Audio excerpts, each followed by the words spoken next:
Oh shit. I'm playing Metroid Prime on the original Gamecube, the original hardware.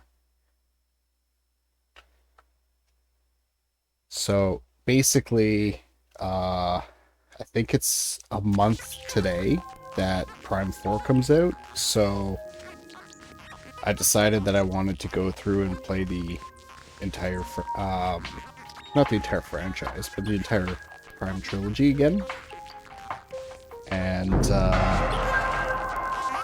I don't think I ever actually finished the original GameCube one. If I recall the version I've beaten all these other times and 100%ed before was the what's it called? The trilogy version on the Wii with the enhanced controls. So we'll see how I can get used to this or not.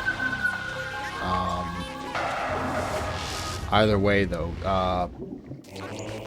Metroid Prime is... It feels weird to say that I never beat the original version. That's one of my favorite games, but it is. I'm probably going to do a really streamlined... I'm going to say, yeah, streamlined playthrough of this. My goal is not to 100% it. I have 2 other games to play at some point in the month leading up to Prime 4. So,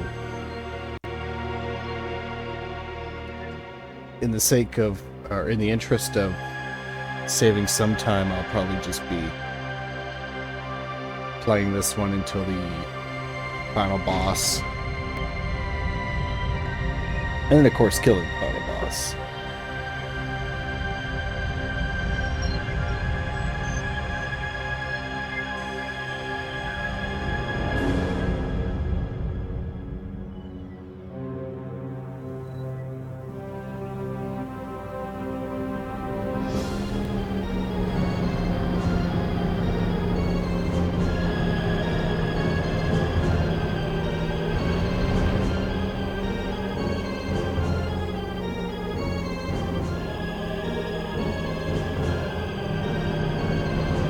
Hopefully, the game looks fine for everybody, because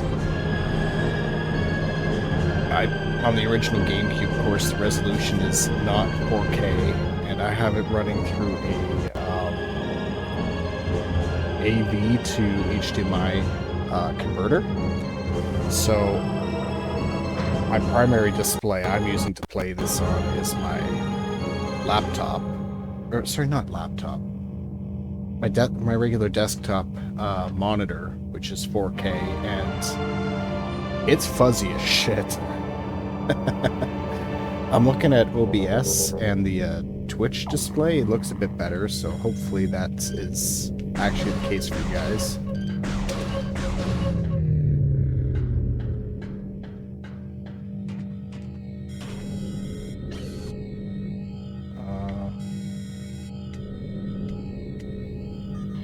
There we go. Yeah, I'm gonna have to, I guess, reteach myself the controls for this because I've never played this version.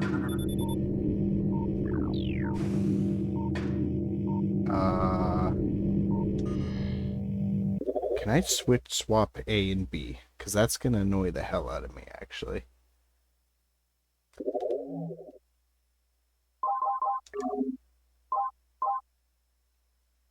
Swap beam controls. That might be it.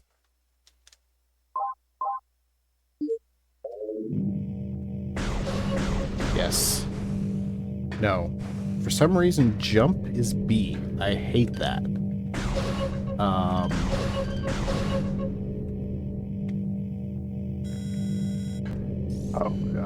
R. To do that, okay. Oh, I don't know. I do not like that. Okay, so yeah, this game is old enough that I guess Nintendo was fucking around with controls control options still for FPS games on their consoles, so the only way you can actually look up and down, for anyone who hasn't played this before, is you actually have to stop, hold R, and, oh, shit, okay, that's why that's not working, because that's what I reversed. Let's switch that back then.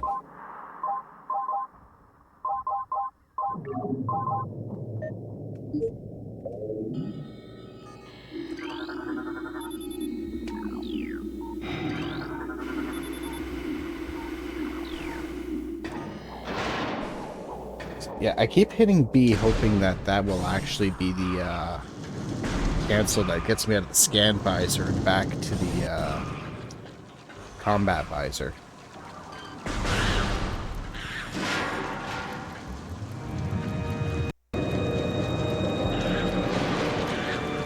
So, hopefully I can get used to that.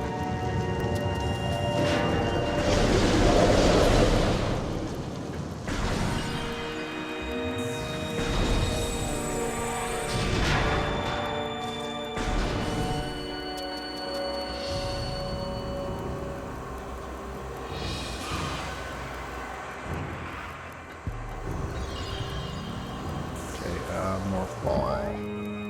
Okay, that's a map. How do I do the morph ball?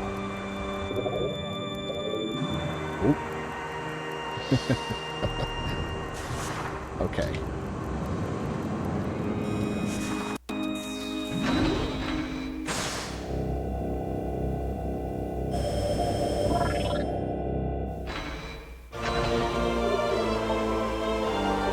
With how unfamiliar the controls are, I actually am wondering if I ever played the GameCube version at all. I may not have. I thought I played it a bit before, but I guess not.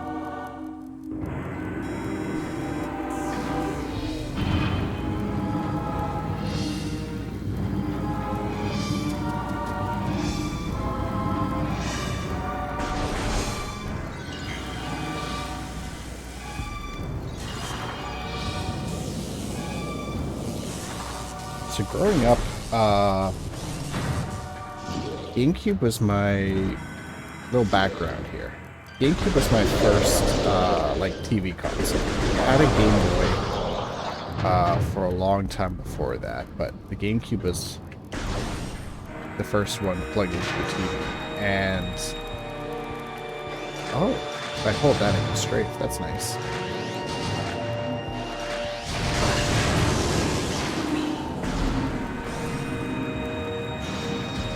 And of course, I played a lot of like Wind Waker, Mario Sunshine. Those were my main games at the time. And charge beam. Yep. Okay. So I never really bothered to play a lot of more mature kind of. I'm reluctant to say mature, but I guess it kind of is by comparison. Like Mario Sunshine, Luigi's Mansion.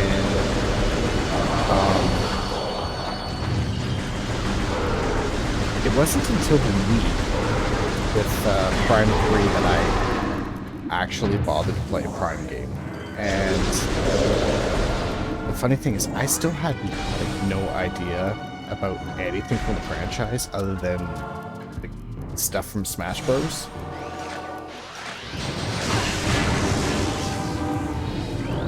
So obviously that's not a lot, and it was a Nintendo Power article reviewing Prime 3 that basically convinced me to try the game out, because they gave it a perfect 10, and of course, like, this is Nintendo Power, so it's biased shit. Oh. I didn't know this goes back up.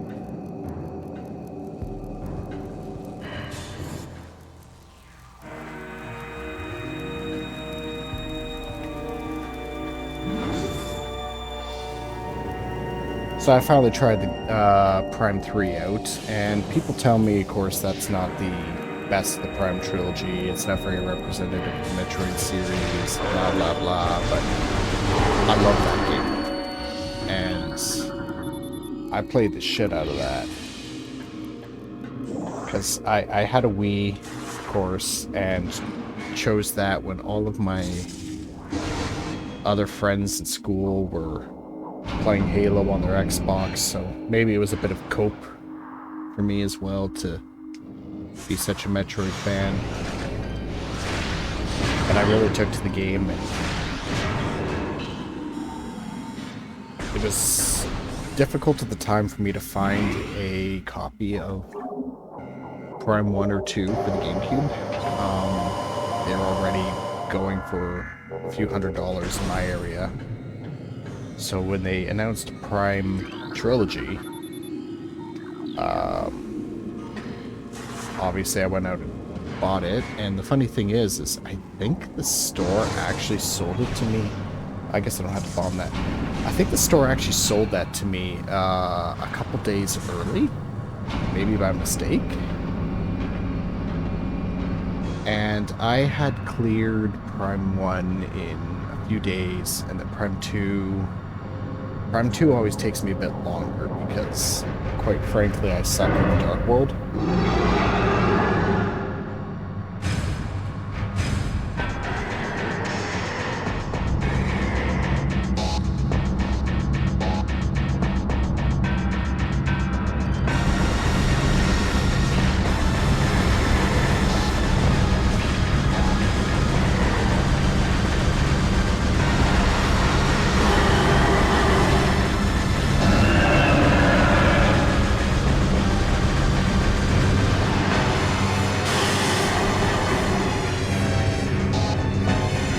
I really love the features for this now, actually. I didn't like it being A instead of jumping A, but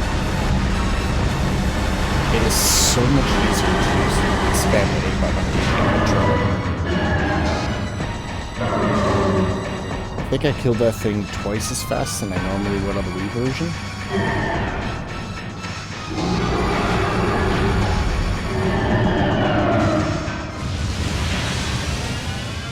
Evacuate immediately. Evacuate immediately. Evacuate immediately.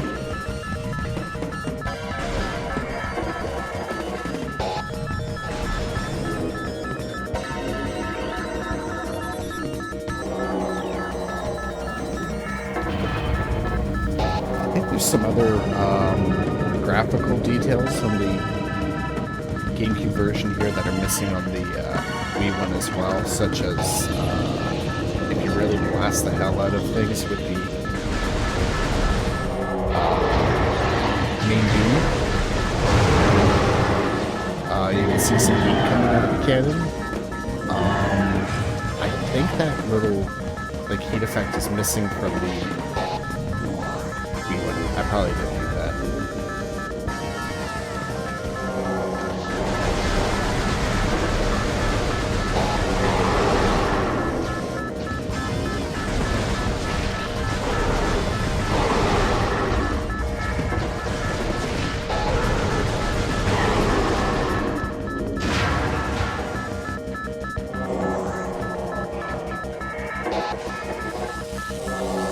So I think my monitor display I'm playing off of is also darker than the what is being shown on Twitch. Because on OBS, when I took a glance over, those pirates were easy to see, but on my monitor here, they blend in very well with the background darkness. So that may or may not be a problem later on in the darker areas of the game. Which means that I'll probably end up making use of the...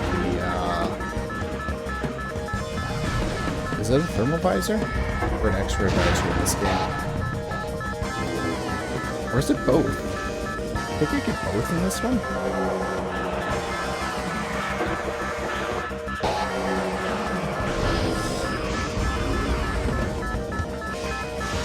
Either way, I'll probably be using the visors a lot more than I would normally bother with.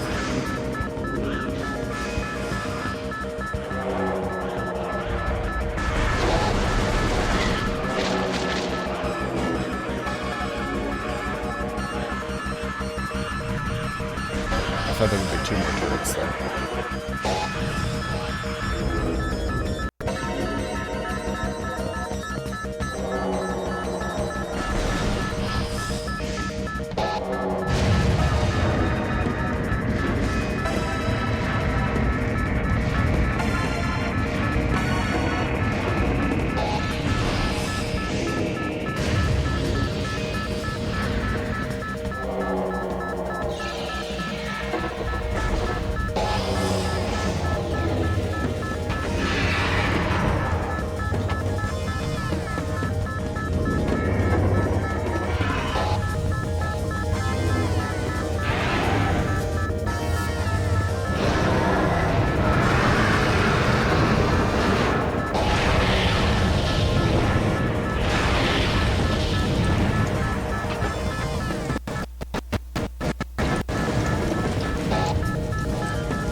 I find it kind of funny that the game decides to introduce the grapple for you there right before it takes all your gear from you right here. I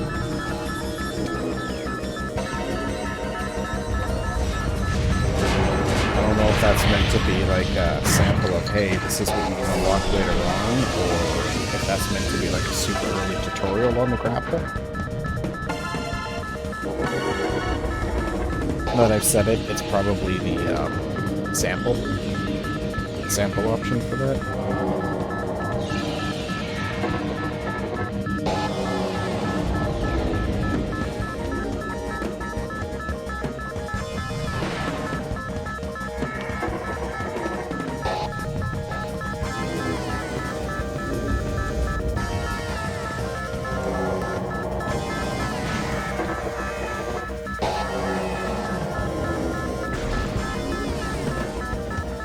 The other thing worth noting about the controls too is there is no aiming on the right stick, like your typical console FPS game.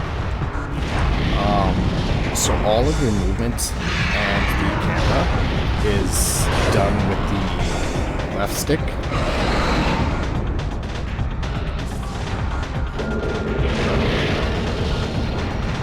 This is kind of why I think the new version of those controls are possibly a bit better, because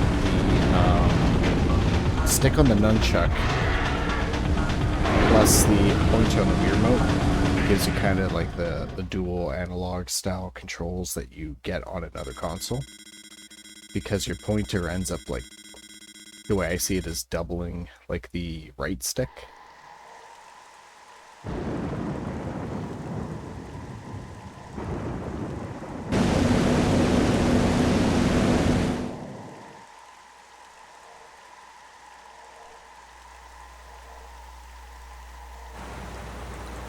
I always kind of wondered why Prime 3 bothered to have like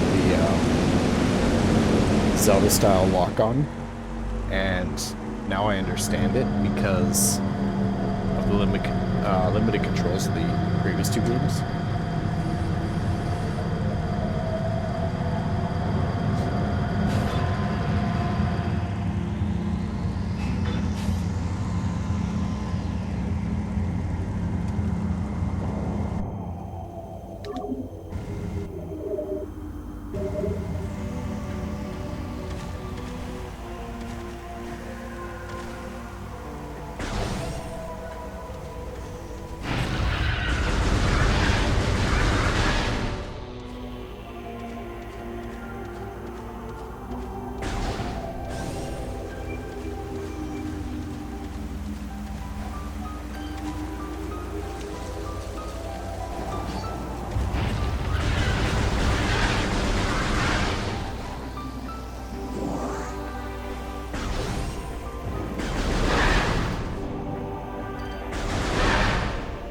remember correctly, there isn't much to actually explore there in the first time in the Talon Overworld. It's like cool and rainy and shows off how pretty the game is. I was gonna say for the time, I still think this game is rather pretty. I really want to play the Switch remastered version sometime. I probably would have by now if it wasn't for a combination of just no time and no expendable money for it.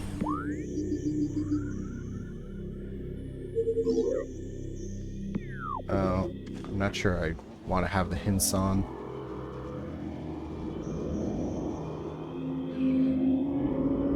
You know, it's not like I haven't already beaten this game a few dozen times before. I'll just leave it on. Kind of streamline my playthrough a bit.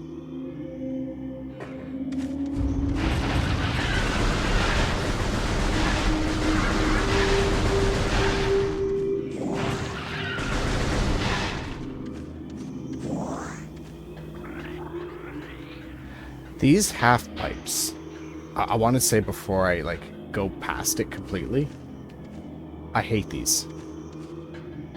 Not because they're hard to use, but because after I always get that goddamn boost ball, I always forget where the half pipes are. So that's always when I would get most lost playing these games. It was right after that. Because I'd wander around the map for a long time trying to figure out where the hell I should go, and it's always because I missed where the half pipe was at some point.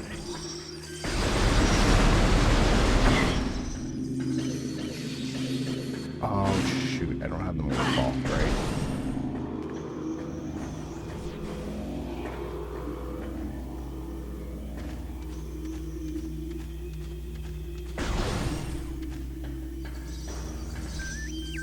I do wonder how the gameplay for Prime 4 is going to be.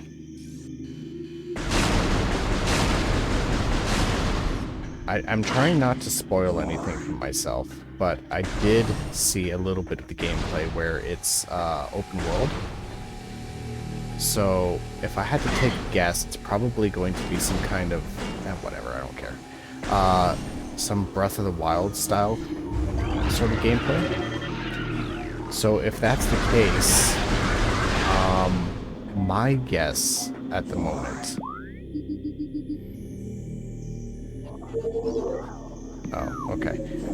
My guess at the moment is it's going to be something kind of like Tears of the Kingdom or Breath of the Wild, where you get your core abilities at the start, and then you use those to basically traverse the world. So I don't actually think it's going to be a typical Metroidvania structure. I think it's going to break the formula, kind of like those games did for the Zelda series. And I honestly am 100% okay with that, because the idea of being Samus and running around causing chaos on the planet is kind of awesome, and seems better to me than just simply going room to room. I mean, don't get me wrong, of course this is already awesome. This is the usual for how these games are, but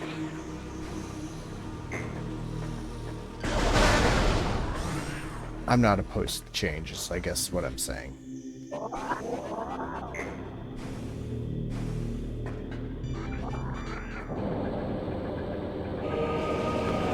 Now, of course, I could be speculating. Like I said, I have no idea.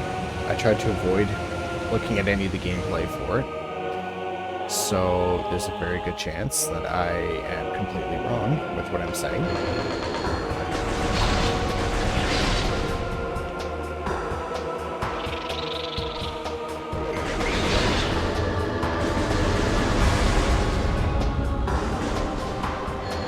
Oh yeah, I don't even think so.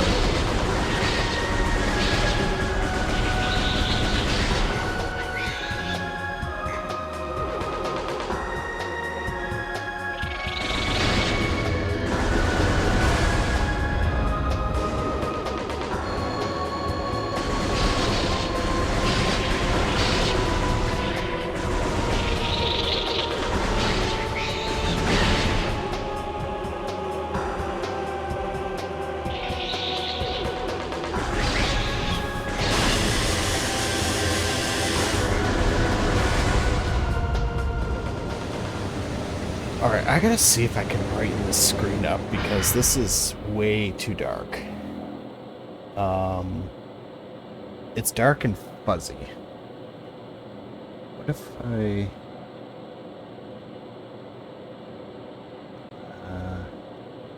was gonna see if I could play it through OBS, but because it's a lot clearer on OBS, but it's just too small.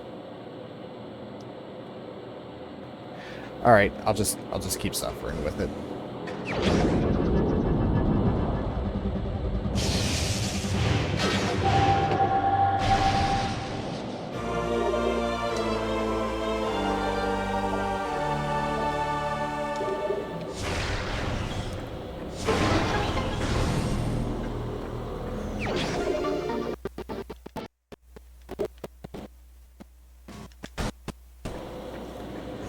And now the backtracking starts.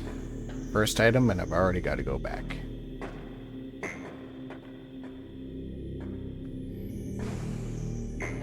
Yeah, okay, so it's telling how dark this is for me when I can't see the platforms here.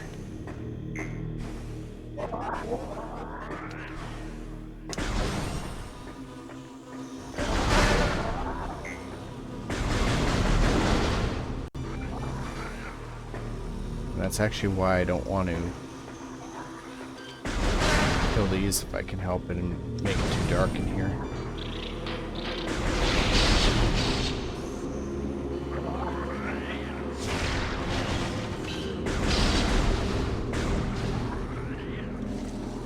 Right, no charge beam, so I can't pull that in.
Oh, really? That will follow?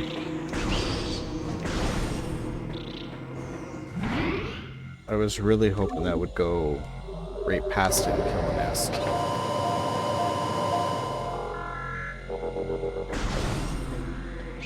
Now I got no ammo.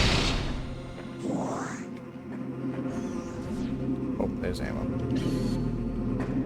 And the wrong button.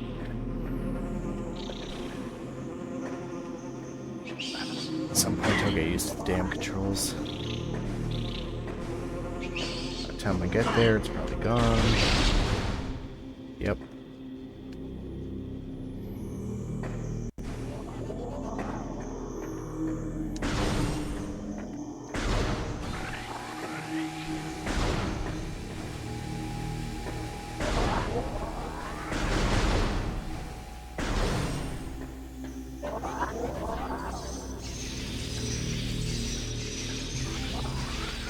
This darkness is most likely going to cause me to miss a lot of items.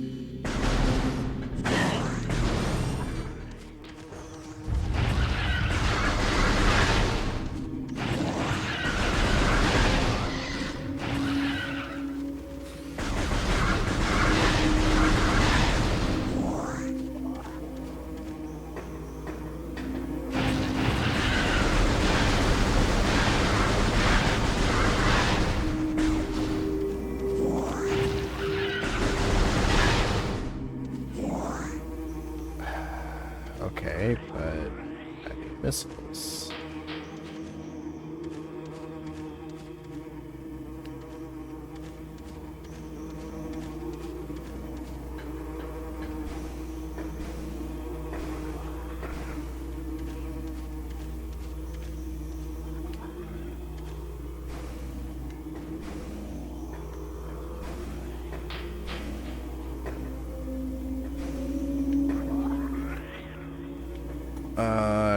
this is gonna accomplish, actually. Hold on, let me see if I can play this through OBS, because this is way too small. Oh, I can't even play it on OBS because there's a delay. Damn it.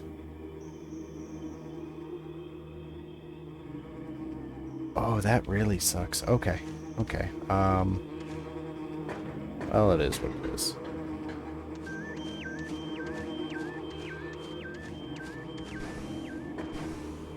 Is there anything back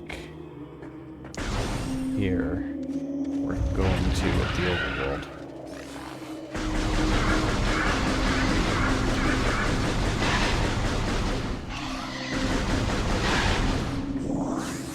Well, not anymore, because now I got the missiles.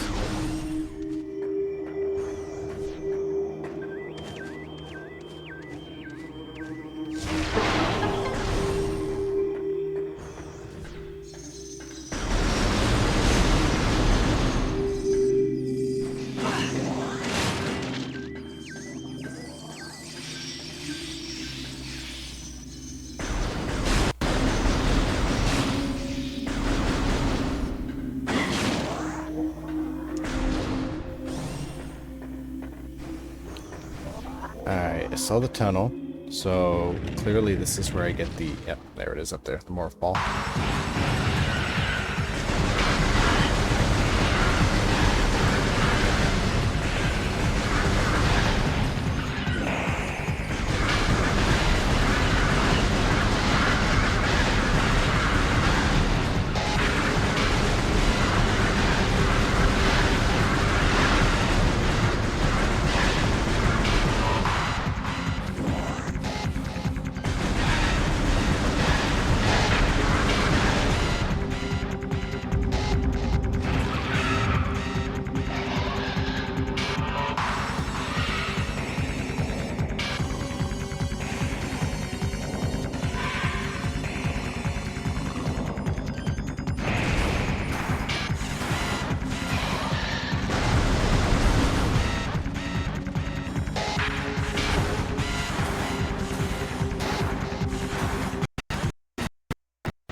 I guess this is the game's way of trying to force me to learn how to use the sidestep mechanic.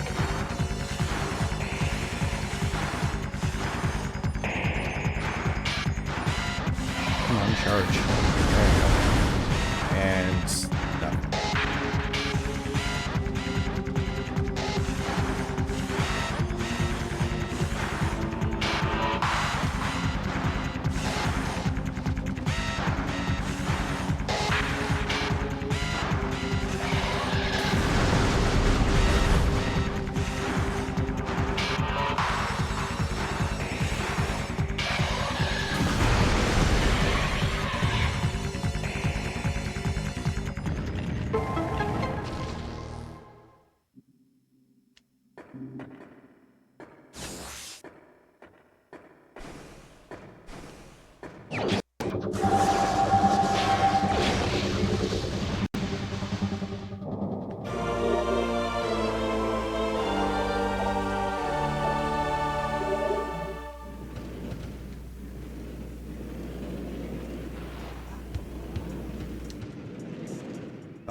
You know what? Was there another thing over here?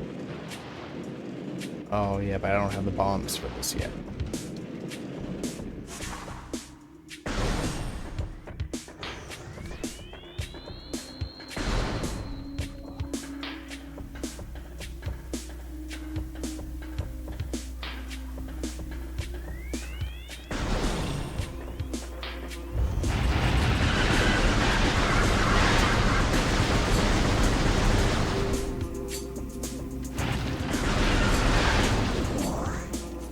See, I find when people complain about the backtracking in Metroid games, they...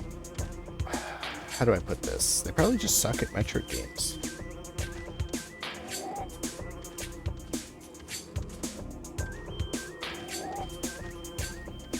Right, it's back here.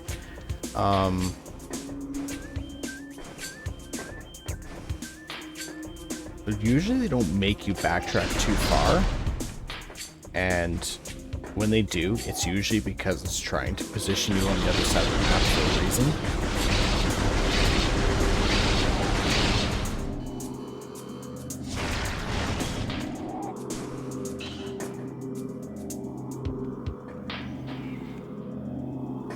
I don't know if these hives stay dead after I leave the room and come back. I kind of hope that they do.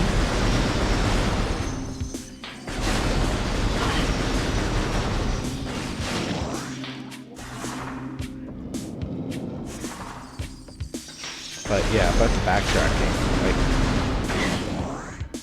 if you really don't know what you're doing with this game at all, I could see someone, like, going all the way back into the Talon overworld right now to try to figure out where to go. I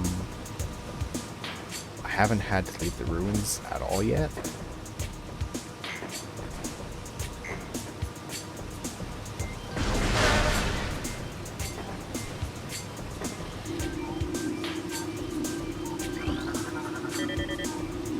I've chosen lore. I don't know why I'm getting those because I'm not bothering with it this playthrough.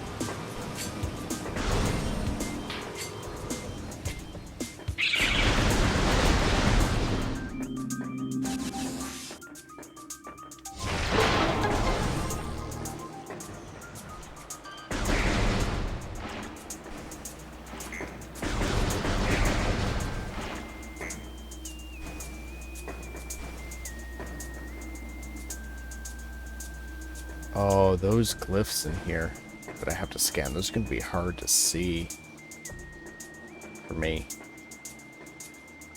Oh, damn. Okay, I know there's one here.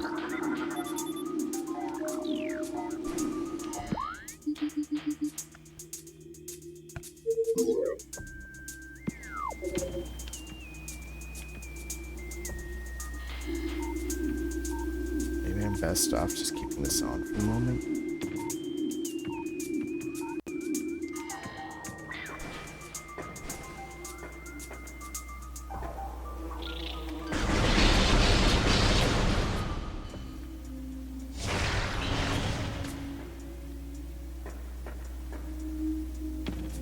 I don't think it matters, actually, because I can't get too far up there with the bombs anyway.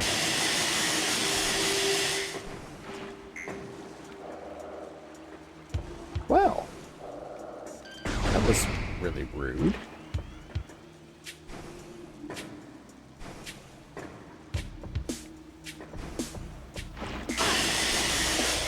Right, I don't have the double jump yet either.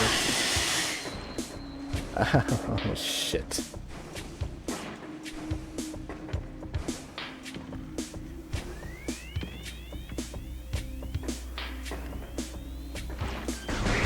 Okay, there's one vine, and there's the other vine. So many goddamn vines all over the place. I don't like them.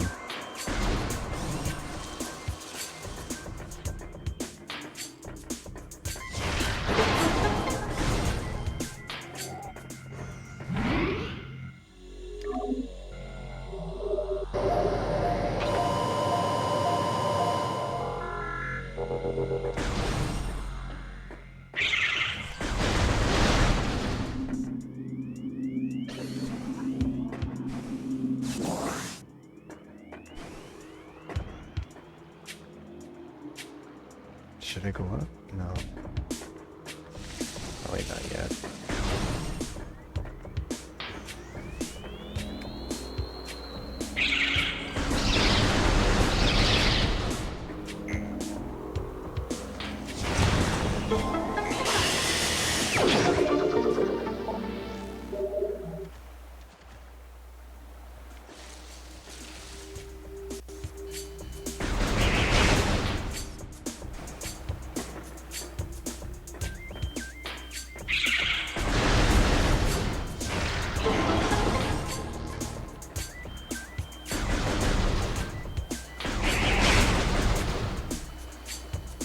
Right, there's glyphs to scan in here too. I think one of them is down here, maybe two.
Okay, where's the last one?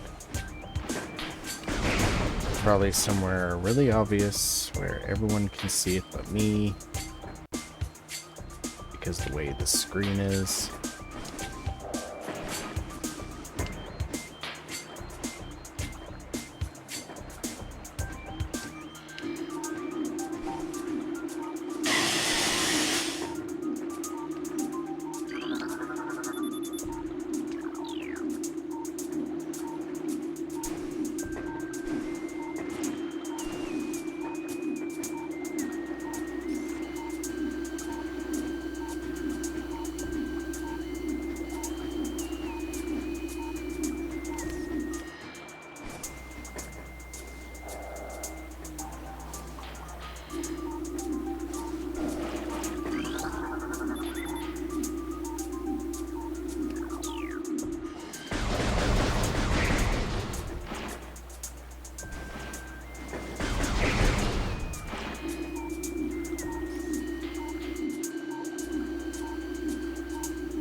I don't know where it is.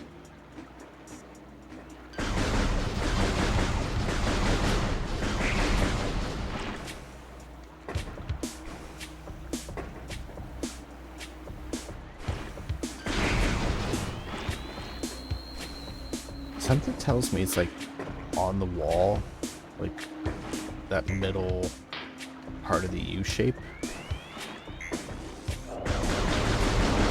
Because that's what my memory is telling me, but I can't seem to spot it over there. Like almost like it should be here somewhere.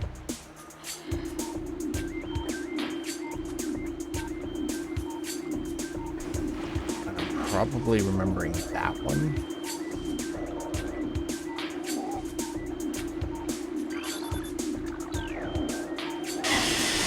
Oops.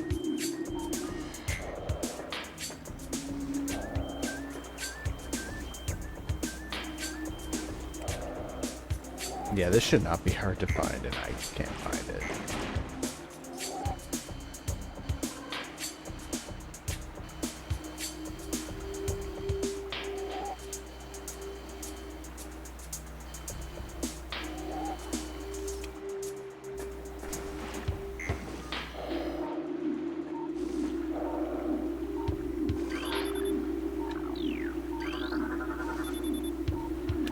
Oh. See, now it seems obvious.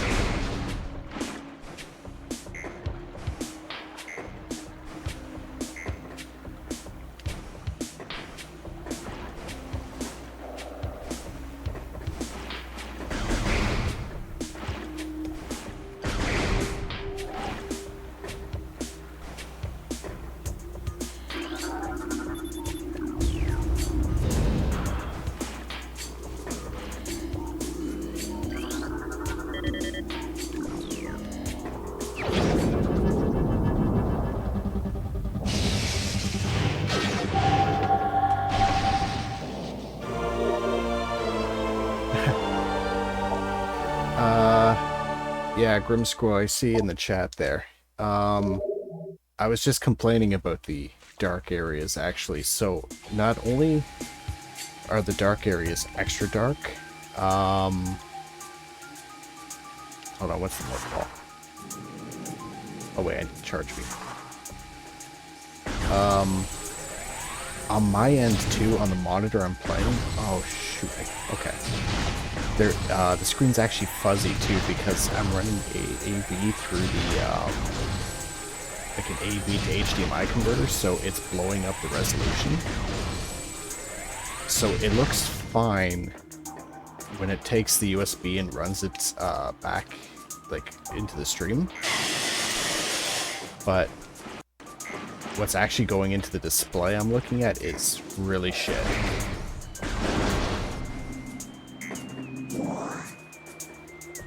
That being said though, Prime 1, a lot of the dark areas are really dark. I think a lot of the lighting in this game is really exaggerated. And I remember that always being the case. You'd see things like special lighting and shadows on Samus with the ball and everything, going through like tunnels and stuff. Oh, I just can't make that jump yet.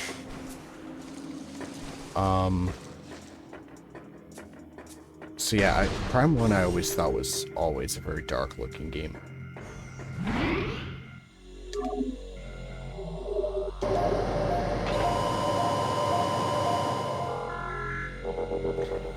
Dumb idea, but is there a brightness adjust? Oh. There is.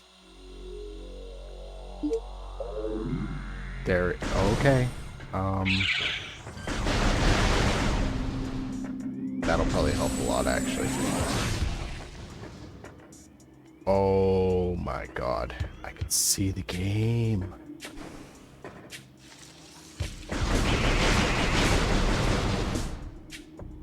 I feel like an idiot now.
Right, no bombs.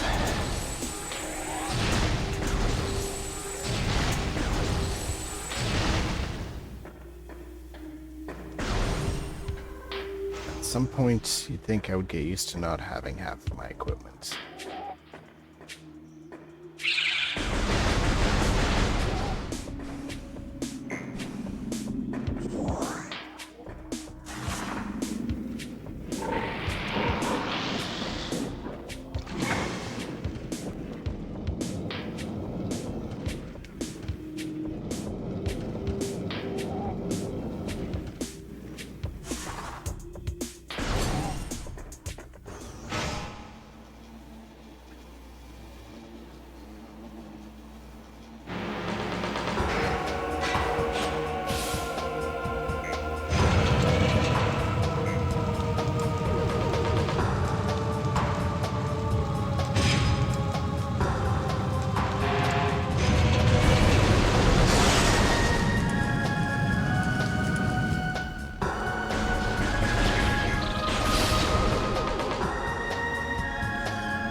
Okay, there's something.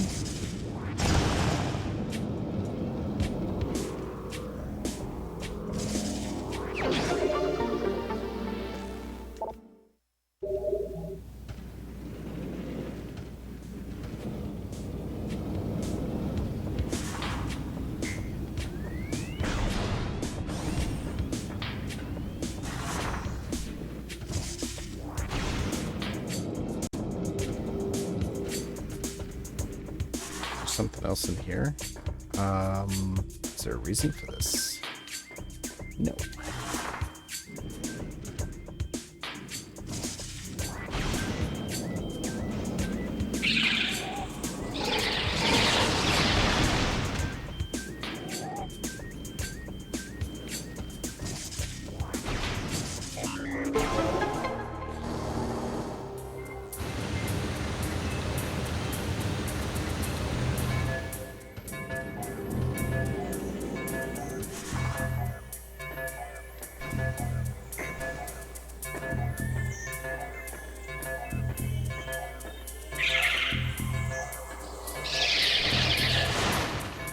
Oops.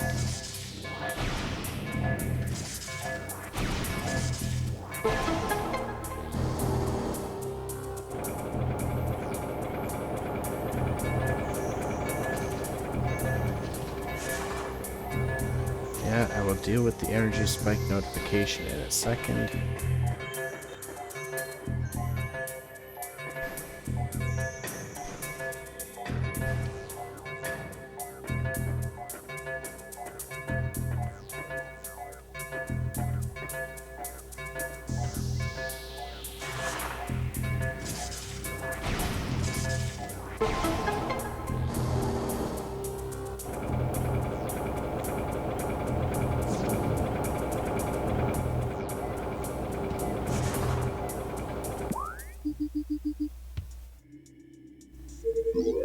Yeah, I'm already going over there. Okay. Is this something? Oops, no, I want map. No, you know what? I don't think that is something.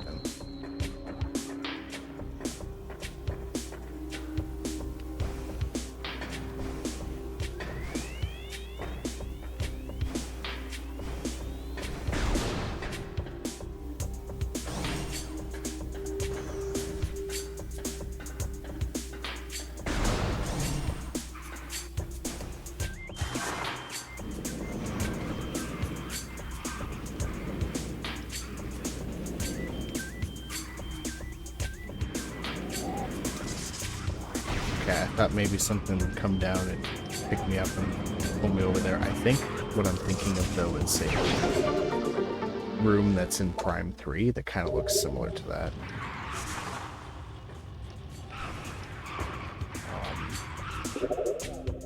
Oops, no, map.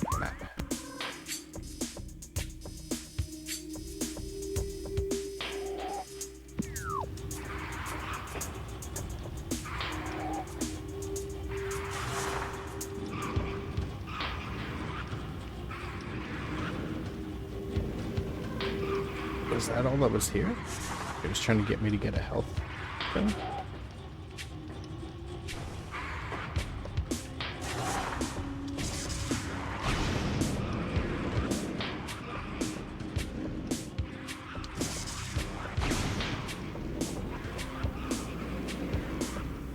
I guess so.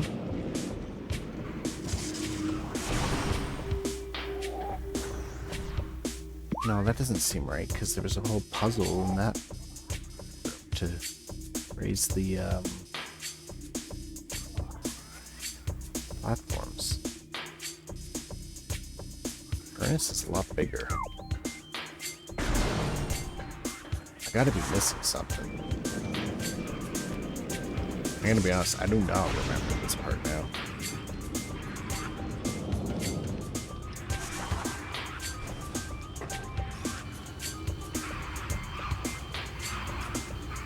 It seems pretty sealed off.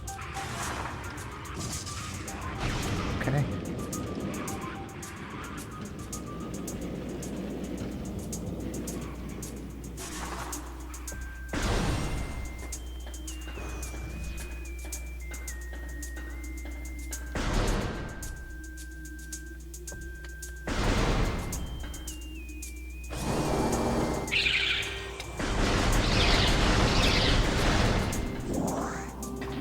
Regardless, I have the morph ball now. So that's a huge deal.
Machine's still active.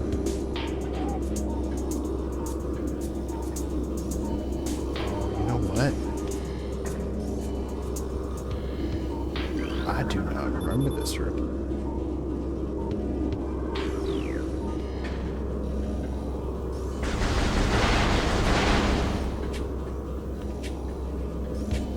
Clearly, I need the spider ball, though.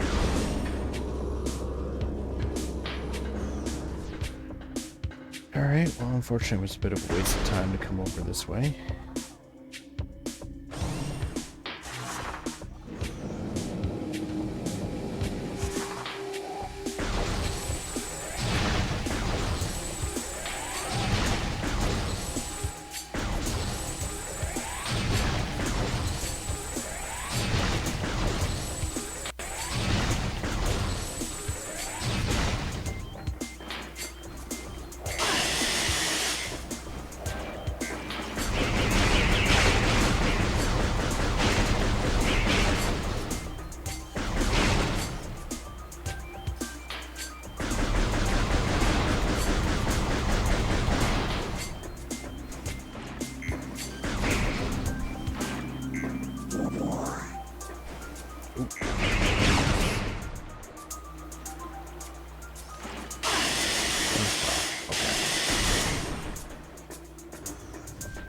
Yeah, I'll have to be rude about it.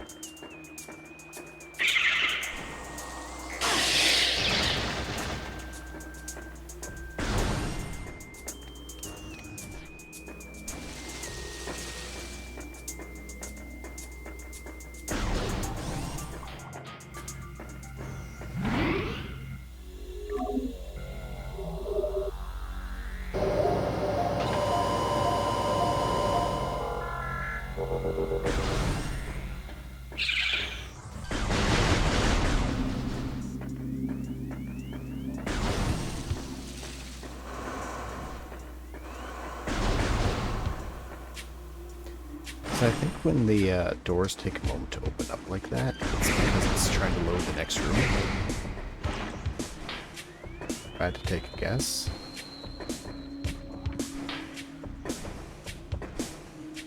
I do remember it being really bad in the Wii game. Like corruption, you would be at a door for a while before it opens sometimes.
Oh, I'm missing like all of them here. Okay.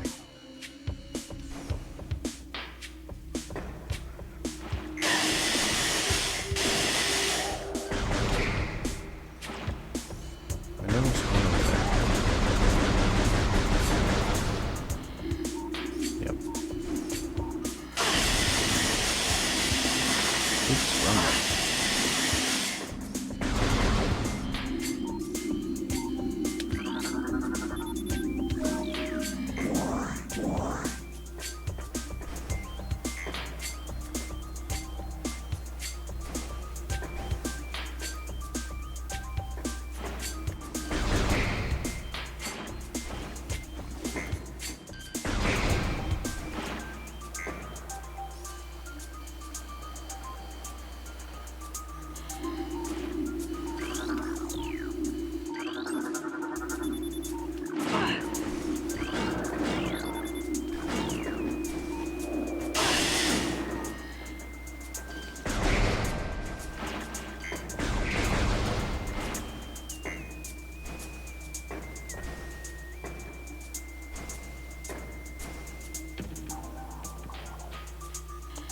I thought I got this one earlier. It has been activated. The scan didn't take very long. Is it always that short, or did it... Remember that I did it last time, it just reactivated it. That one over there? Yes.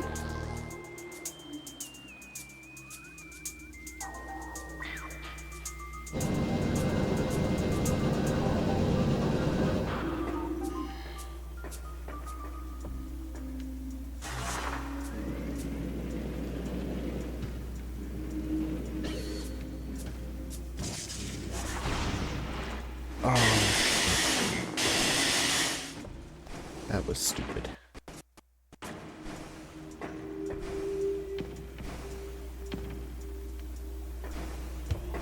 Now, I think I'm coming up to the first boss. Like, actual boss, not like the tutorial parasite. And I'm wondering... My health is usually only 2 units at this point when I play.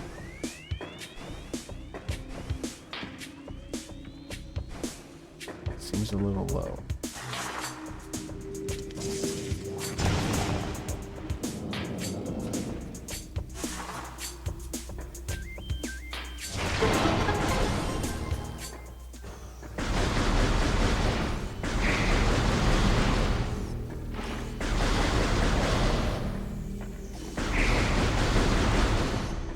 Funny how a room, like a hallway like this, is so much easier on the Wii version because the quick game with the remote.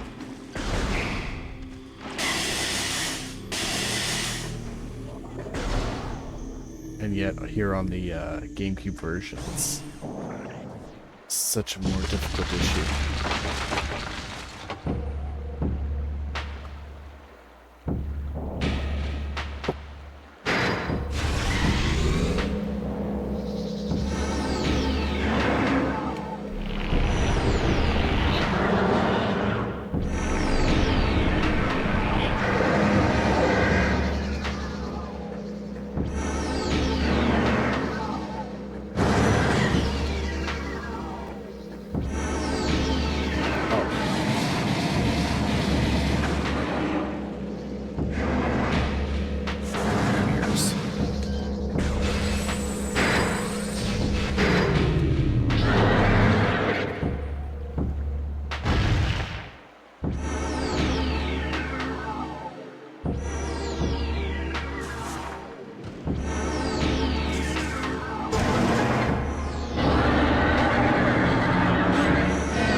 Squirrel, photosynthesis deadly.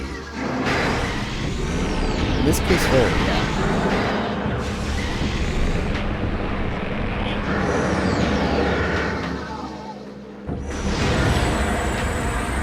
So, lore-wise, this thing is the reason why the chosen ruins I'm in are all filled with, like, poisonous water and everything, so killing it, gets me. I was gonna say it gets me more than just the item that it actually drops at the end, but it doesn't really, I guess. Because it's not like you can really go swimming into the water here anyway. If anything, it just save you from taking some damage. Oh, this is.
So funny thing with the Varia suit.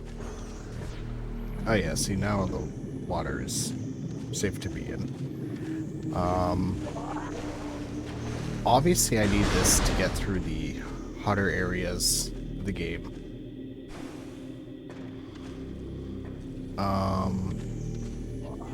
Wait, am I moving? Where do we go from here? Oh, behind me. So the hot area is the Magmore caverns. So Magmore kind of acts as like a throughway connecting the main parts of the map. Oh, okay.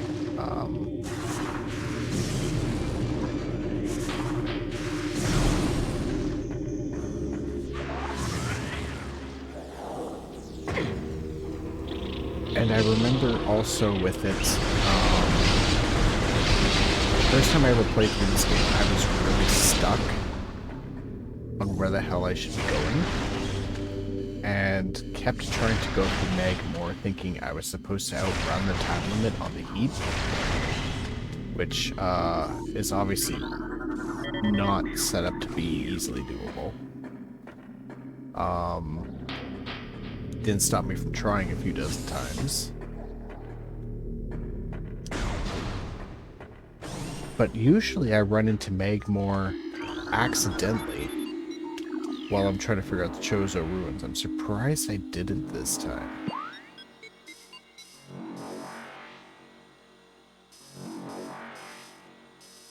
Yeah, I'm really surprised. What is that room over there again?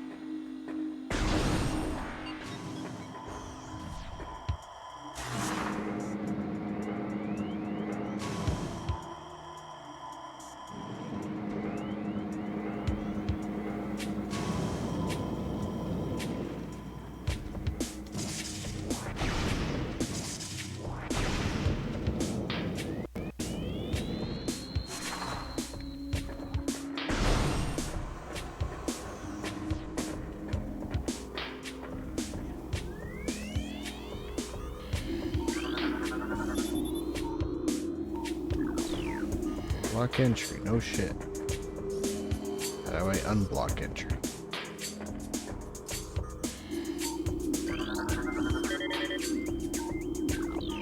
I don't think the lore is gonna tell me how.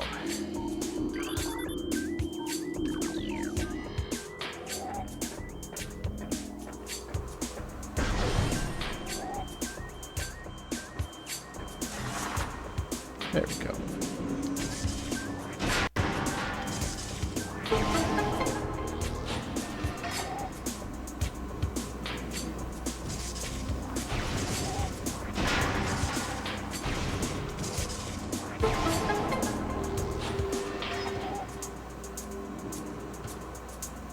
And now this is going to be the stupid remote double jumps, which are infinitely easier to pull off on the Wii because you can just flip the remote up and get a jump out of it.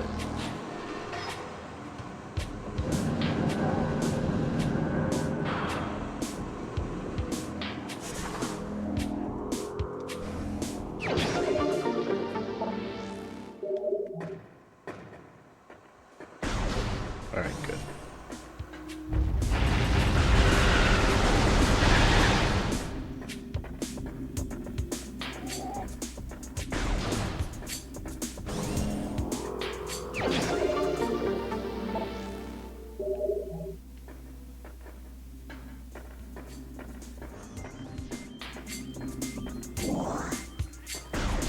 Probably didn't mean that.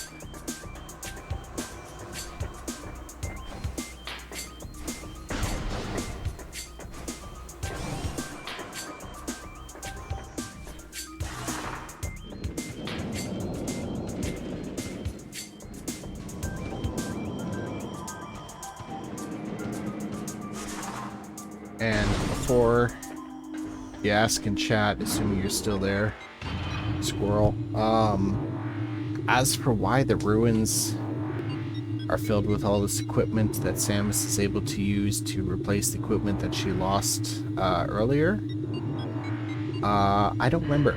I know there's a reason for it. In terms of story and lore, I do not remember what it is. But knowing you, that is something I think you would ask. So I'm just kind of getting it out of the way now. I do not remember. I'm just going to jump straight down. I don't care.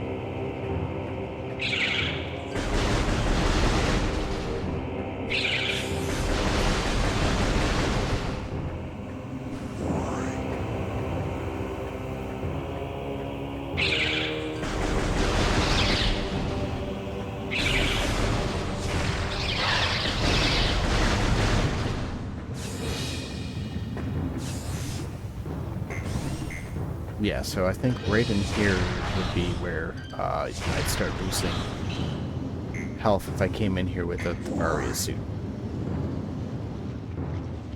Because of the heat.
Say, I don't know what I'm standing on.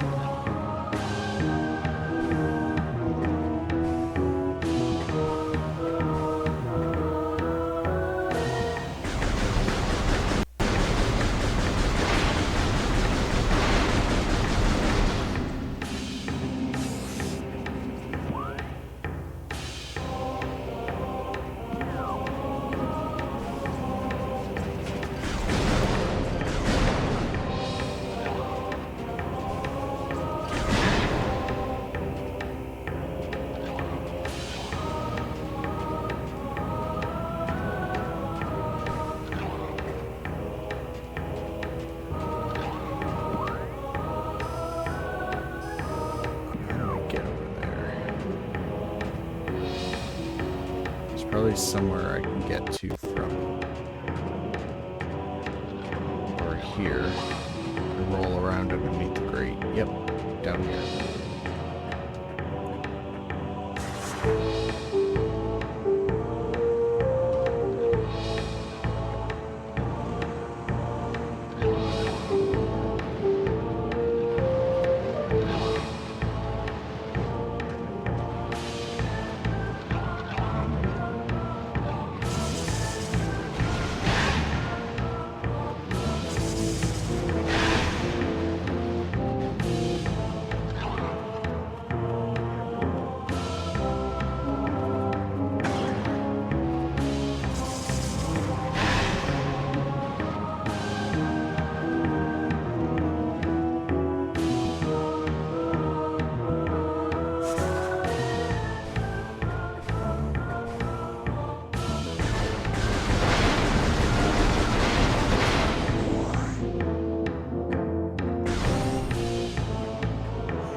what's that in chat there?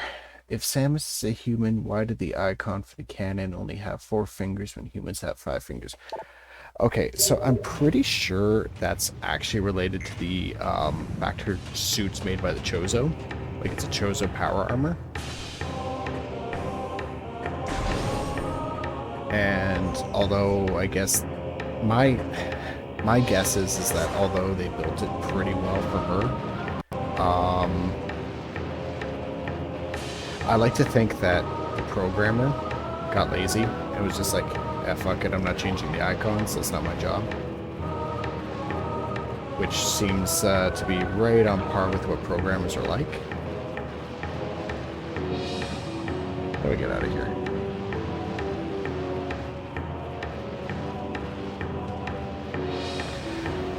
I'm gonna be honest, I don't know the actual reason, but I'm pretty sure it has something to do with the Chozo building it. Oh, that's how I get out. Thank you.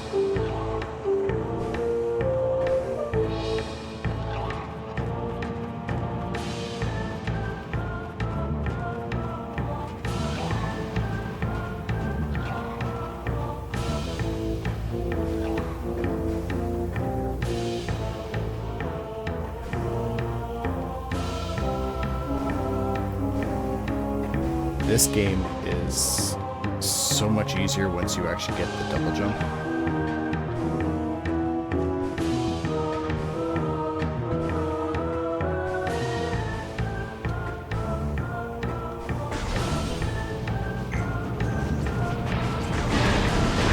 Lazy programmers for me.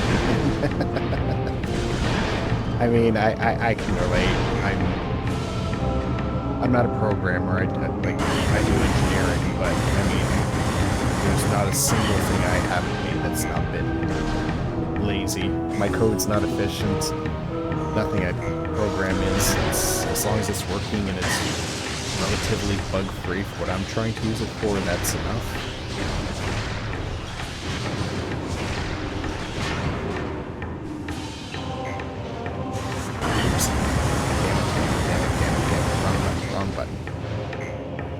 Stop doing that.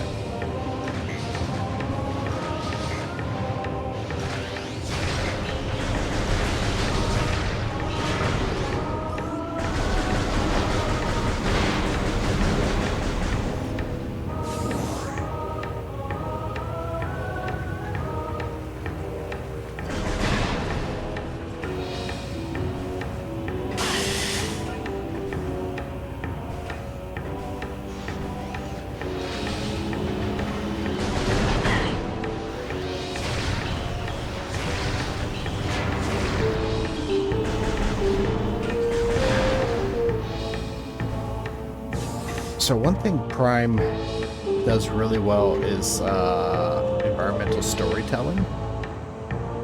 So if you take a look at like even something as stupid as like this here, and you consider like those turrets, this is a pirate structure. So the pirates are setting up a remote base here. They've got all this the computers and shit.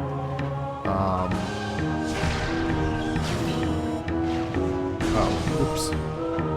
I thought that was going to be a missile there.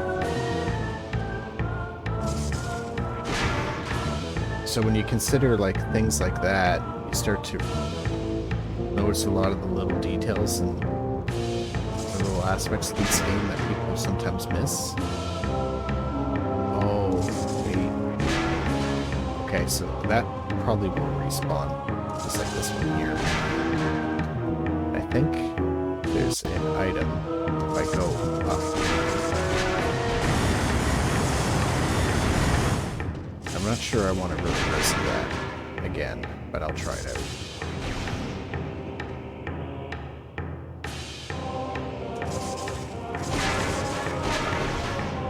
There we go. Definitely one of those things that's way easier than the one. That's health upgrade. Okay, good. Actually glad I went for that then.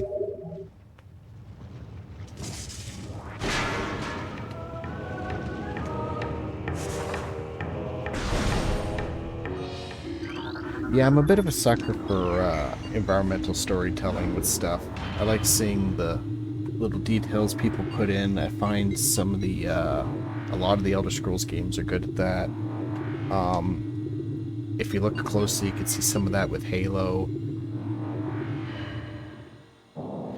Anyway, remember what I said about Magmore just being like a throughway to get to the next section? This is the next section.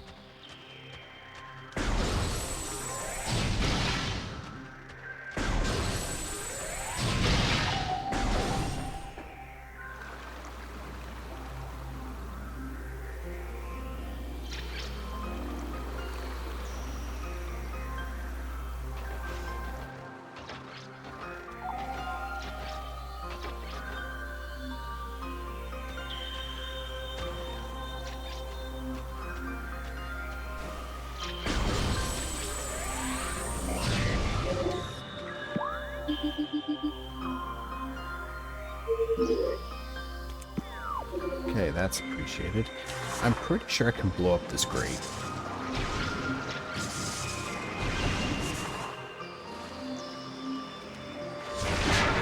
Oh, there's missing. Okay.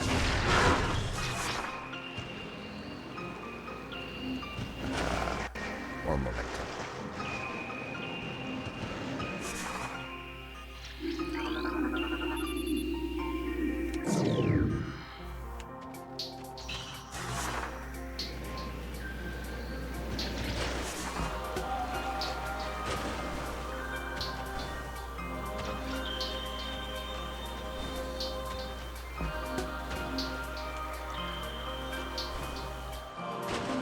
Okay.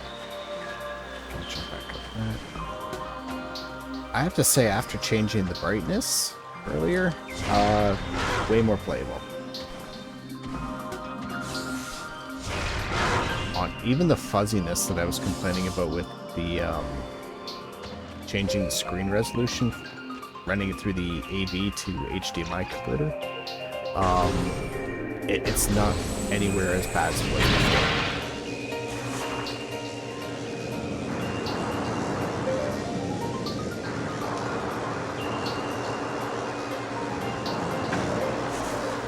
Screw that up. Okay.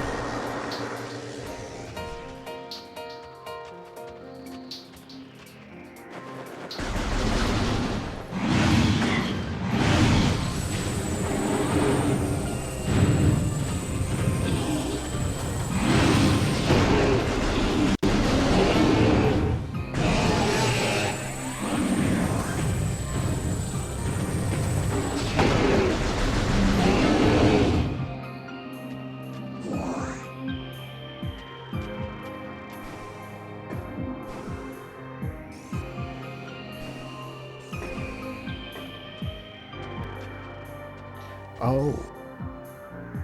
Okay, that's cool. I was always wondering on the Wii version why Samus would sometimes her arm on the arm cannon. Now I'm actually realizing that's from when you hold R to manually lock in this.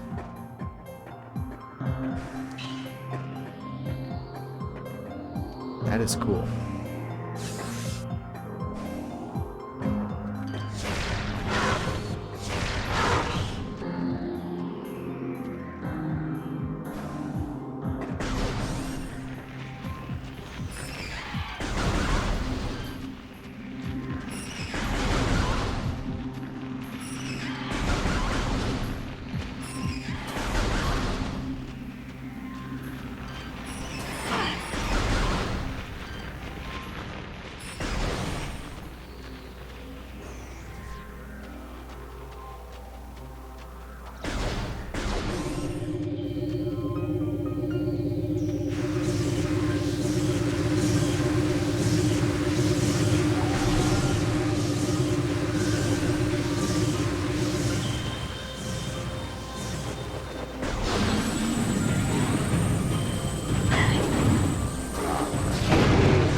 So, when I went through this game, for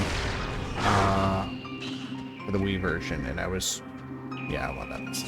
And I was playing it on hyper mode. I wanted to get 100%, and I actually, like, included the logbook with that, and probably shouldn't have, because there's things in the game that if you don't scan the moment it pops up, you miss your chance to get it. I don't remember where, but somewhere in this area, there's an enemy, the ice streak bat, where if you kill it, or you don't scan it fast enough, because it kills itself, it's those kamikaze bats I've been fighting through the whole game, but it's a special ice variant.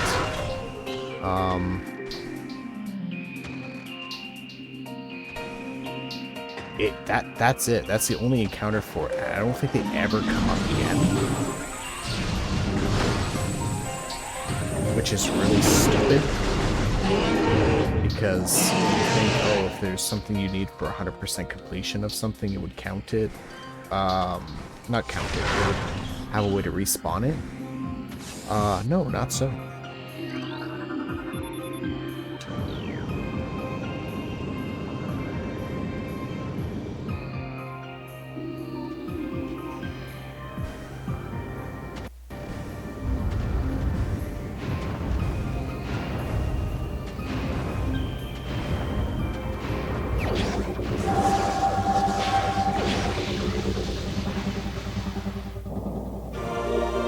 Okay, boost ball. This is going to be the first really big, annoying backtrack in this game.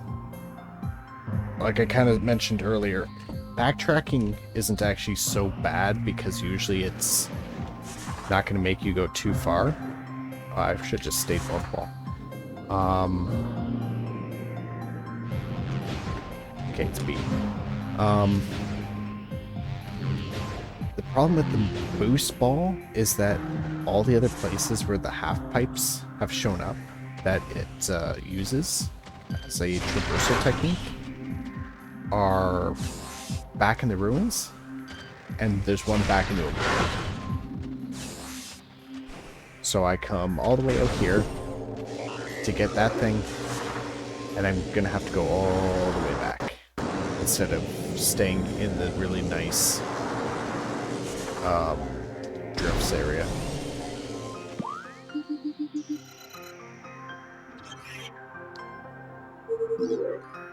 And it's really funny that it's actually telling me to do that now. So when I first played this on the Wii as well, I think either the hints are off by default, or I turn them off somehow, because those never came up for me. Or I had to go through a lot of rooms before it would tell me anything. This half pipe in the Talon overworld took me probably like 3 hours to actually find, because I had no idea what the hell I was doing, and I had no idea that the half pipes were a consistent structure to be looking for.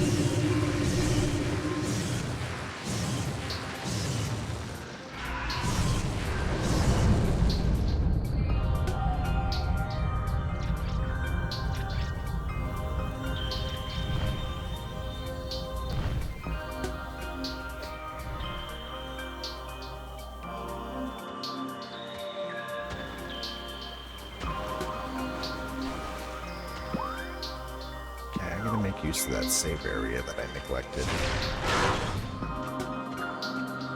Just in case.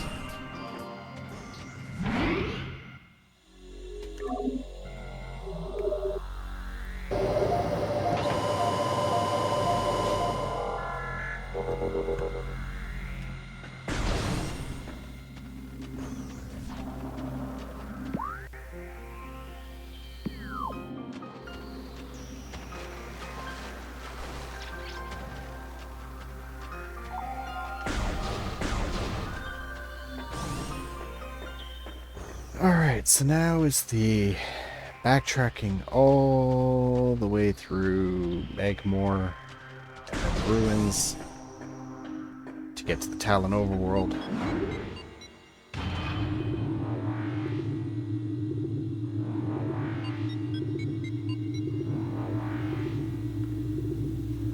How bloody annoying.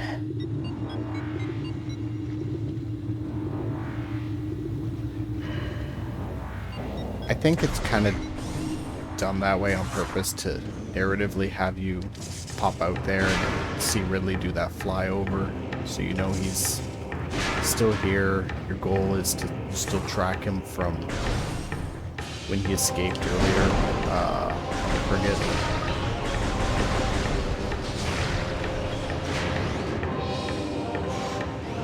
I think there's a way to permanently deactivate these in here.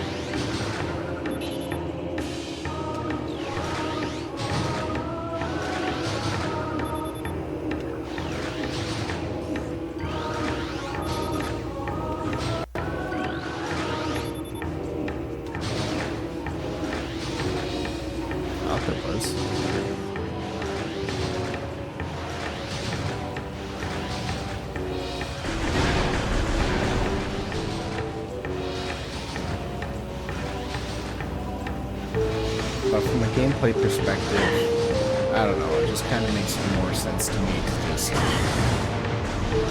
not have someone explore only a tiny bit of one area before having to go back. I just got my ass kicked.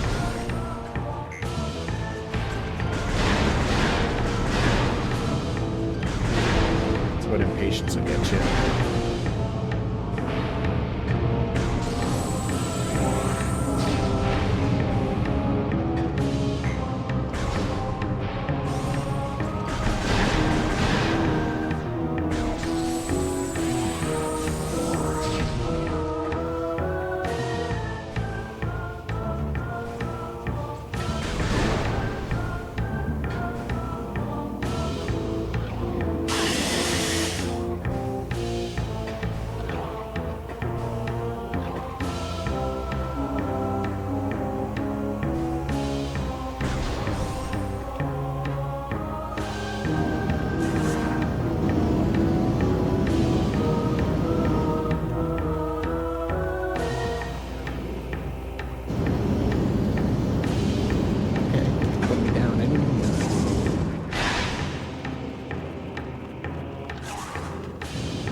One of these columns here, in one of these lava rooms, has one of the Choso artifacts in it.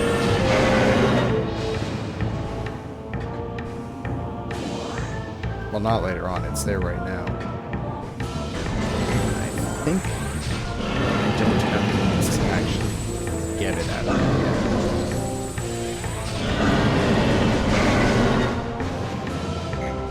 You need to blast it with the super missiles.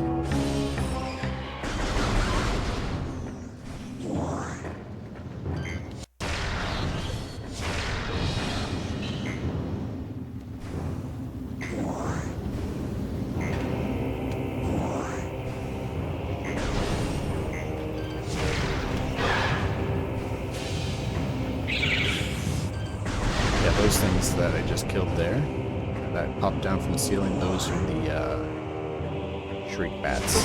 Of course, those are not ice ones, obviously.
way. Does it make sense to go this way? Maybe.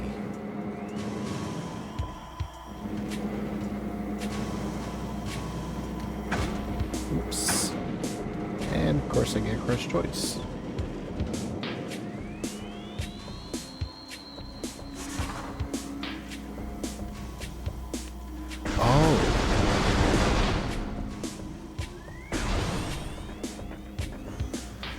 Oh, this is so much easier to see now. Oh, I can't believe I was struggling with this before. Yeah, this is the platform I couldn't even see before to jump back up.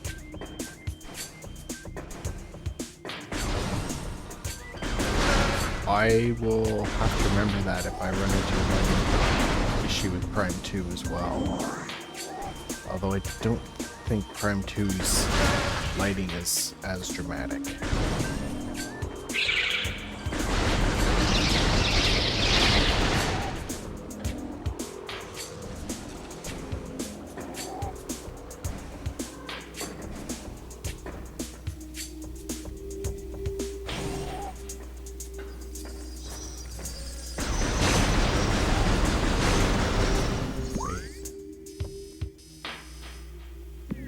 What was that down there before?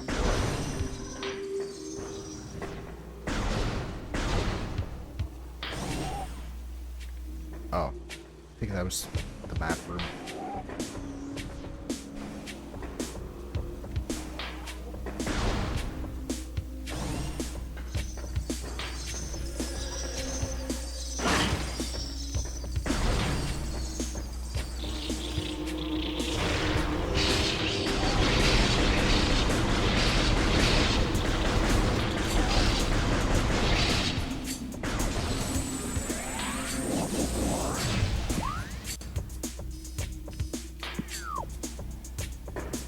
I do not have that save room yet.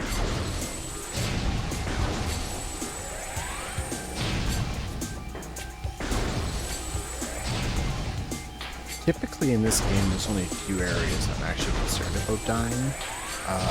This here is not one of them. I think there was a way I could use a bomb on the end of one of these tunnels. No, I think I'm getting that mixed up with another room.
Just keep that on.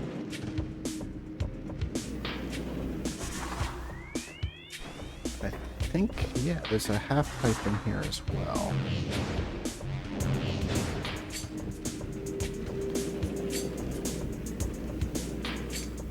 Fireball.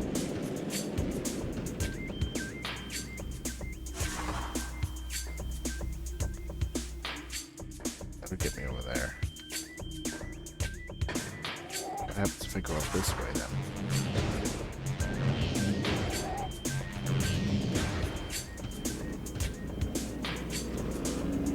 Got a missile.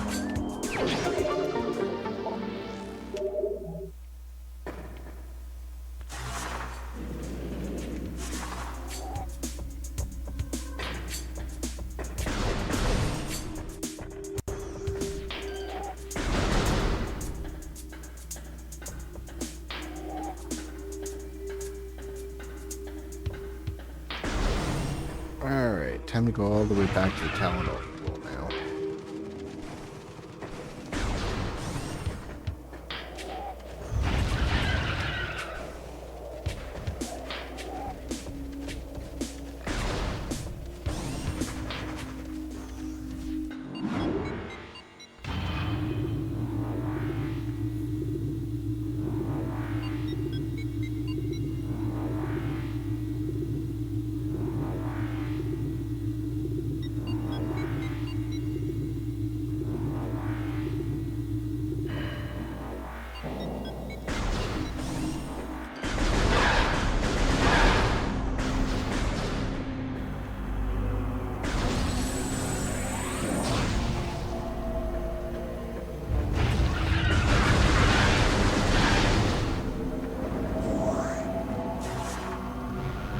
Yeah, see, this half pipe doesn't even look like a half pipe.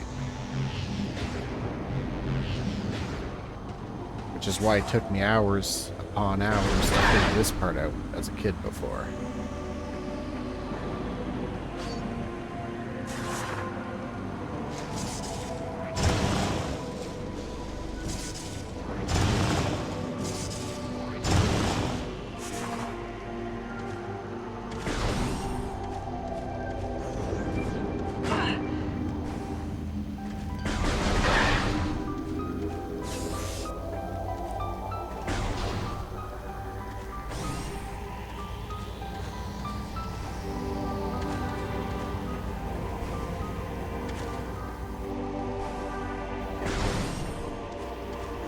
Is this the double jump? Please be. Yes, I think it is.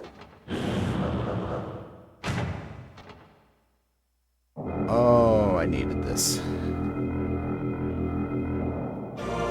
I'm one of those people that if a game gives you a double jump, even if you don't need to always use the double jump, I will always still use the double jump.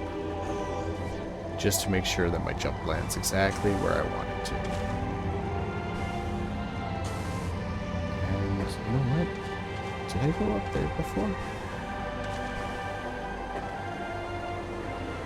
I gotta go up that way.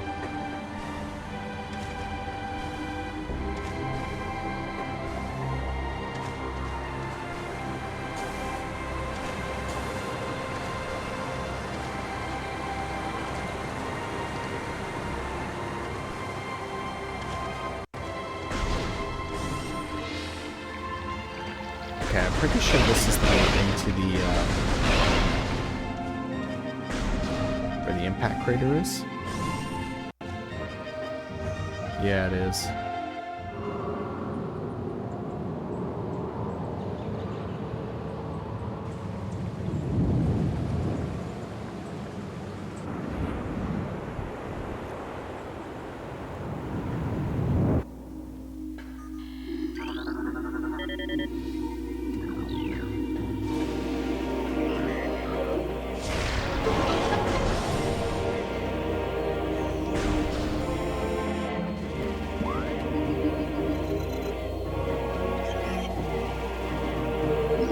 Yeah, see, this is what's annoying. I get the boost ball. It makes me come all the way back to the old world to get the double jump. Or space jump, or whatever they're calling it. All to send me back again to the drifts. So, you know what? I'm going to take the moment now to do the artifact temple scans ahead of time, just because I'm already here.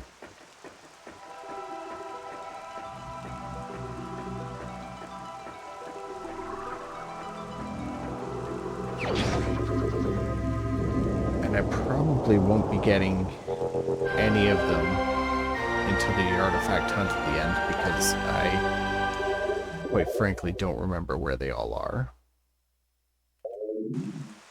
Aside from the one in Magmore.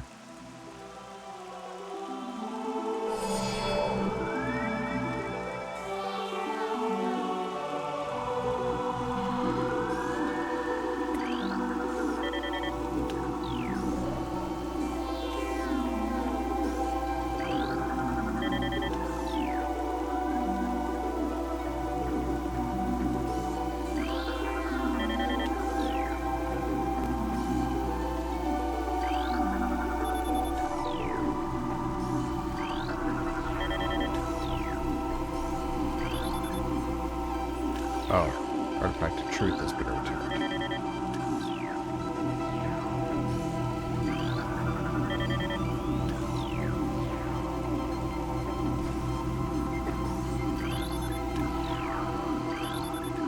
All of them? That can't be all of them.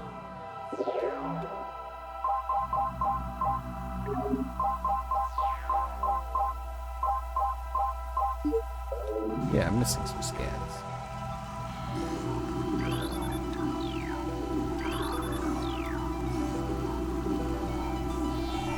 Am I?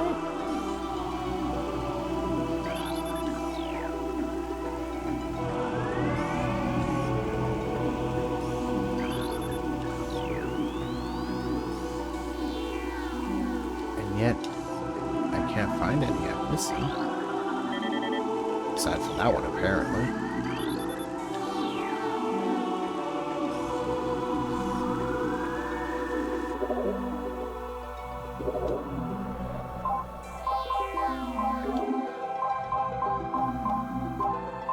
Two, three, four. Okay, hold on.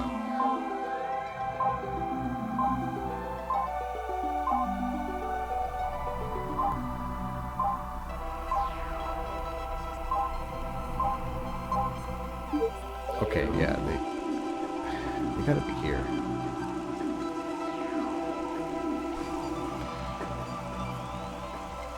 Alright.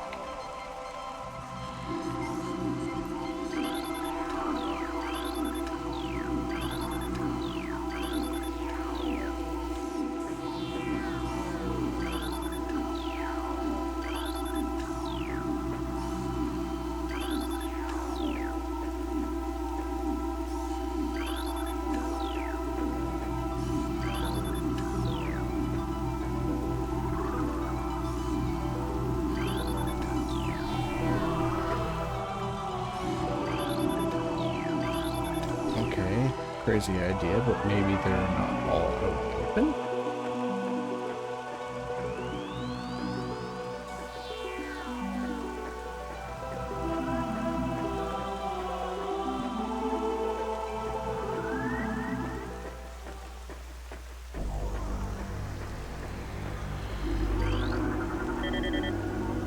Chozo lore.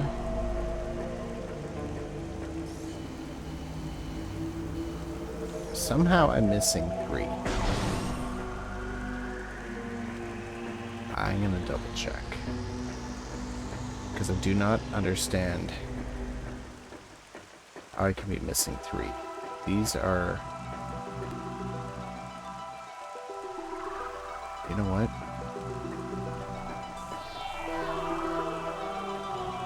Maybe, just maybe, they're not all available until later in the game.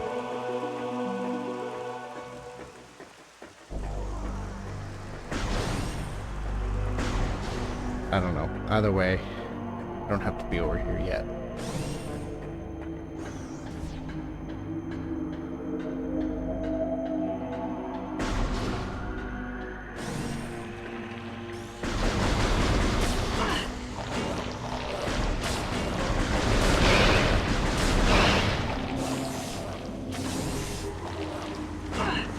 Doesn't matter. I'll just jump the ship, give myself some help.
up and doing something again.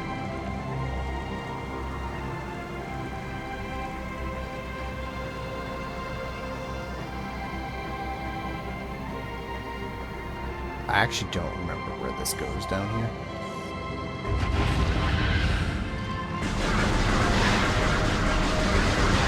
If I had to take a guess, this is go back to Magmore.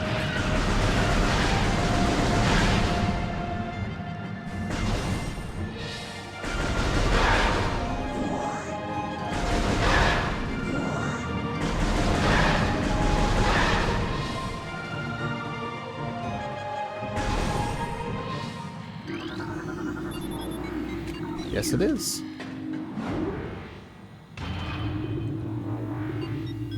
So, hopefully, this also means it's a faster way back to the drifts.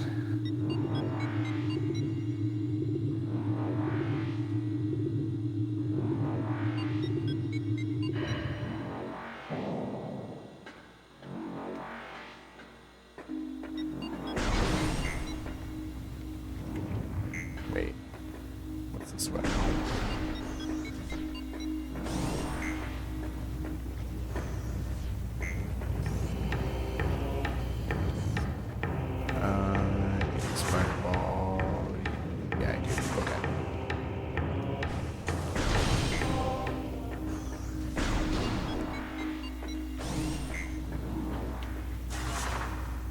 So that is one thing I guess worth noting about the caverns, is that although they're annoying to have to keep going back through across the map, every time you get a useful traversal thing, such as the space jump,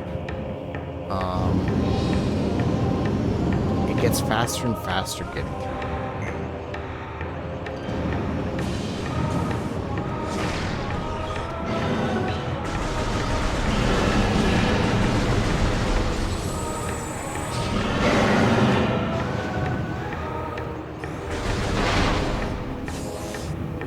So, like, later on, if I had to grapple, it'd be easy to just fly through this room.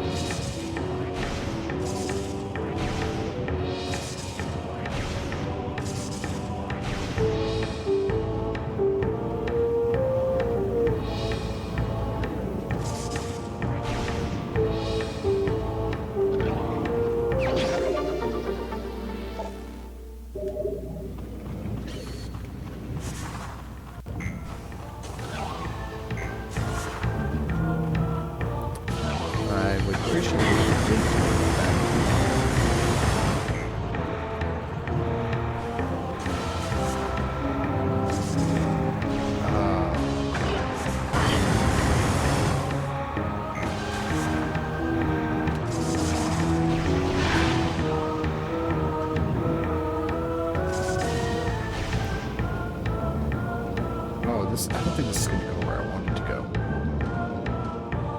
No, it doesn't. Oh, that's annoying. Alright, I'm just gonna...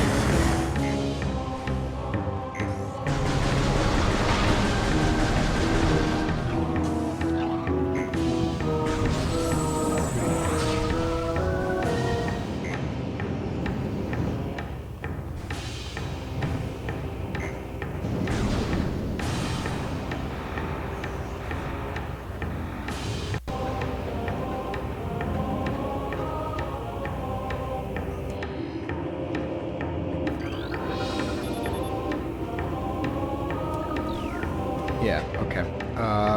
So fun little thing here for anyone who's played Super Metroid and knows about the glass bridge that you break. They basically copied that gag in this game. But unlike that one, where you have like only an environmental hint of another broken one to kind of tip you off that you have to do it, this one you can actually scan it and tell you. So one of the things about Prime is that when you scan something and it tells you what the material is made of, that's actually your hint of what breaks it. Because certain materials correspond to different weapons. I don't remember what's what anymore. And clearly, like, I'm not really scanning my way through anything in this game at the moment.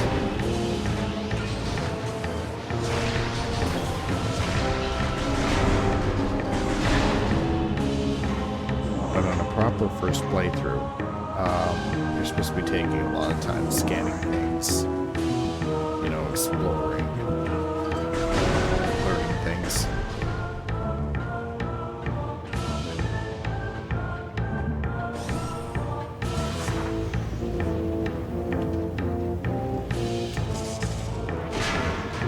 Beating the game multitudes of times over a few years is going to ruin that sense of mystery, though.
This is the right way.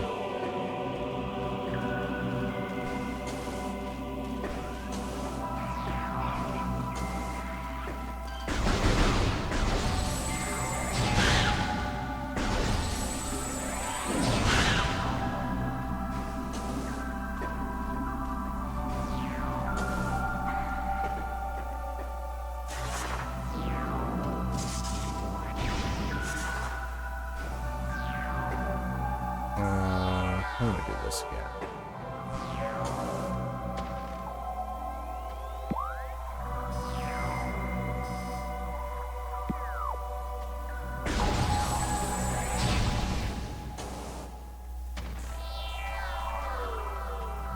Alright, gut instinct tells me I need the plasma beam to melt that.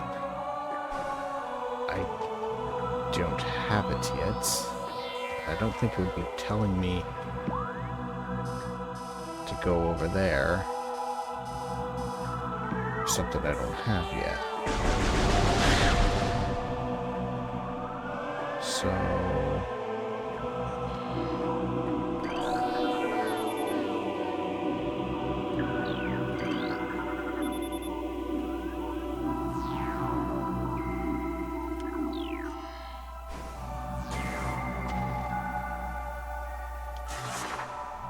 probably the long shot.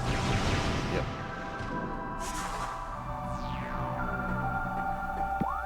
Okay, what other options do I have here?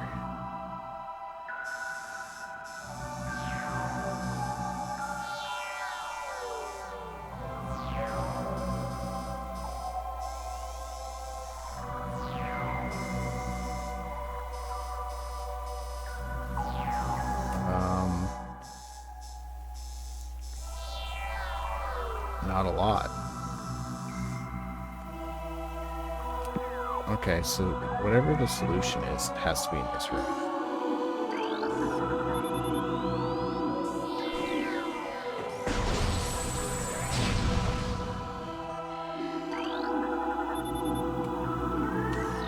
Shopping.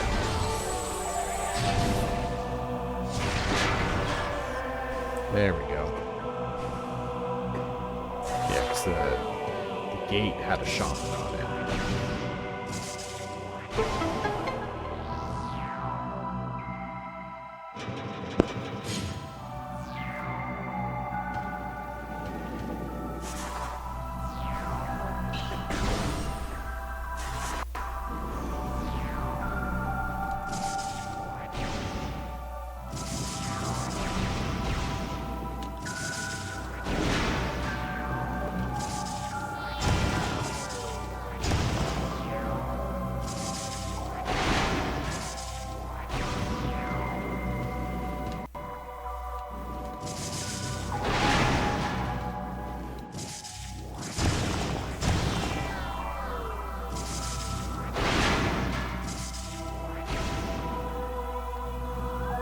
Okay, I thought maybe there would be something above this pillar, but there isn't. And neither is there anything with this one.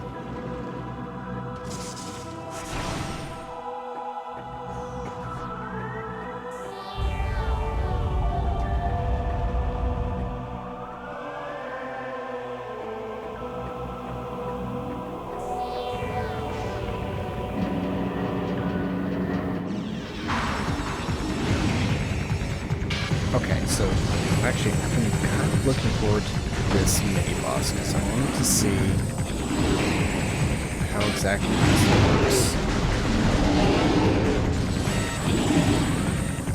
in the original. Because of the way the lock-on works, on the Wii version, okay, I'll actually explain when it shows up. I'll show it for a second. Where is it? That's what I'm doing.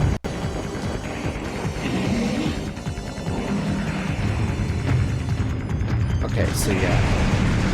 All shots seem to focus up there.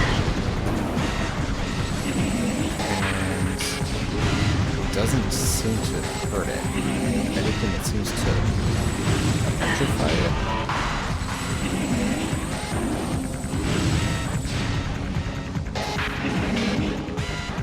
Which is clearly not what I wanted to do.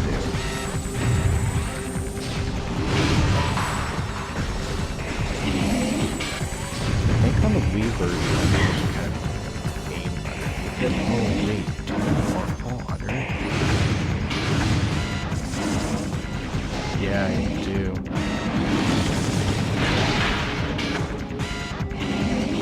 Maybe I can just make hits and see with it. Missiles. Why would it give me missiles?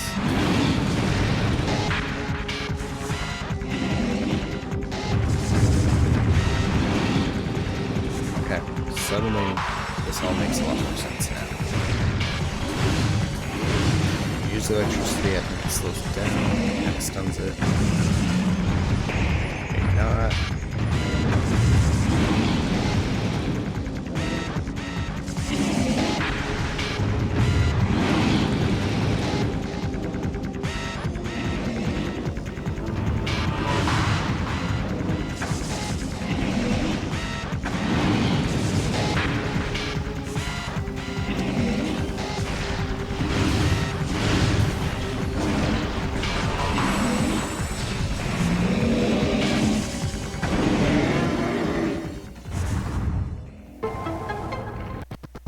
Yeah, I just basically tanked my way through that. I don't know what the right strategic way to actually do that fight is supposed to be.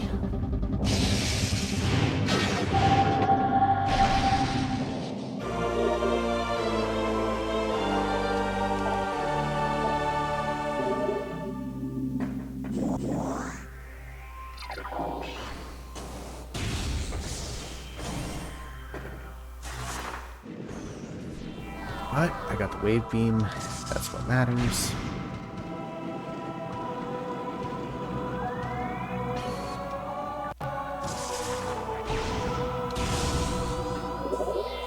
Oops. No, map. So wave beam will get me through that door over there.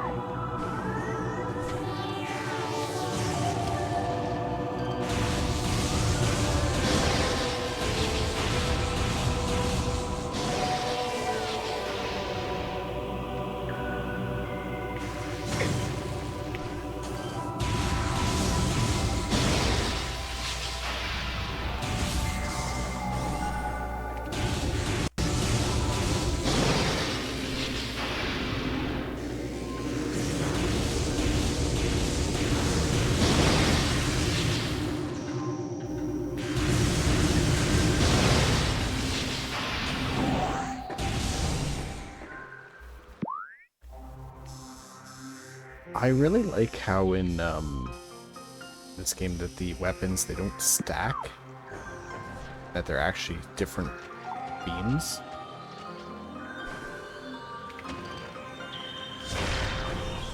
Because it's kind of a thing in most other Metroid games that beams stack. Prime 3 does that as well, which is okay because the control-wise, the beam select is replaced with Titan mode. But I prefer the way that Prime 1 and 2 work. That's for sure. Although the best one for beams is actually Prime Hunters. It has the most of them. Although I would kind of argue that, aside from opening doors, they're not all great. Some of them also suffer from issues that I'm going to say are more platform related. Like, there's a really cool one that acts like a sniper rifle almost. It's a sniper beam. But,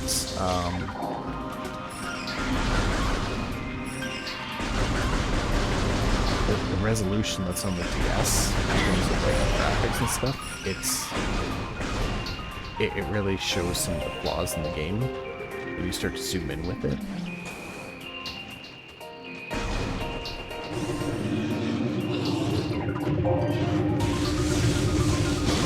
Hunters is one of those Metroid games where I've kind of liked it less and less as the years have gone on. I mean, don't get me wrong, it's really good for a DS game, like a FPS DS game, but it's repetitive. Like when you have to get the, I forget what they're called, but there's like 8 gems you need to get to finish the game. And every boss fight to get one of those gems is going to pretty much be a variation of one of 2 bosses. Which is pretty shitty, actually.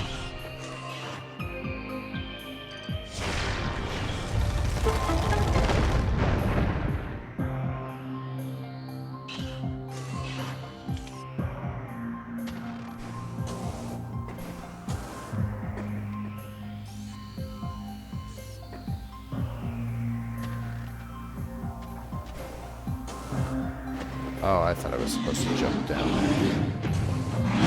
Okay, back around I go.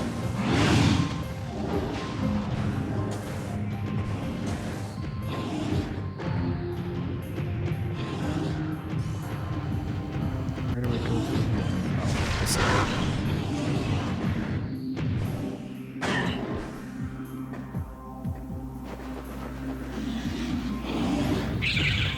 There, those are the ice cream bats. And because I didn't scan them, that's it. That was the only chance in the game to scan them. They're gone. Any chance I had to want to get the 100% logbook? Not gonna happen. I mean, not like I was going for it anyway. I screwed up on scanning the bosses until now. a bunch of the other mini bosses, one-time enemies, but I just kind of wanted to highlight like how ridiculous that one is.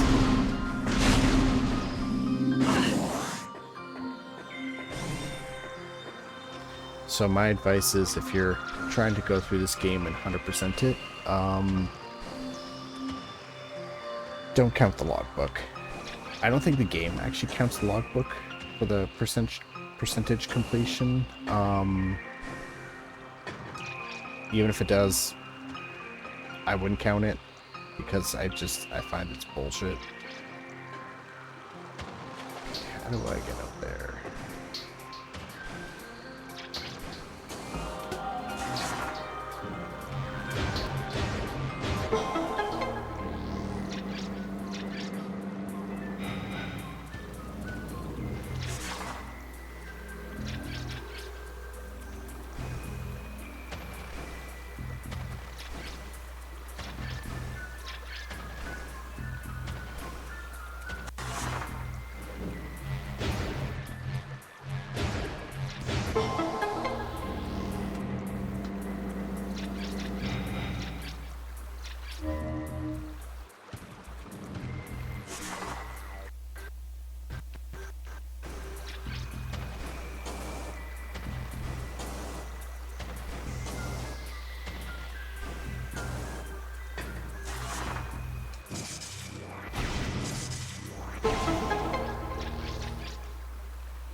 I was just wondering when I would be getting the next health tank.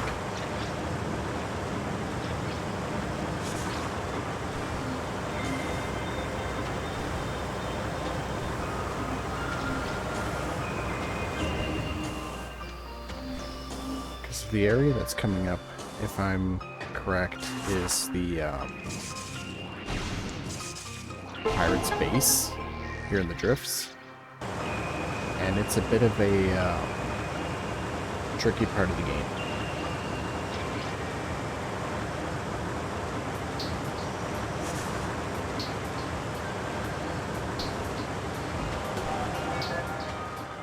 I find, at least for myself, there's 3 areas in the game that are going to basically consistently try to kick your ass. Pirate base here in the Drifts, which, I mean, I'm seeing pirate-like structures, kind of like when I'm staying in here. One of these has got to be a safe door. I'm gonna guess it's these.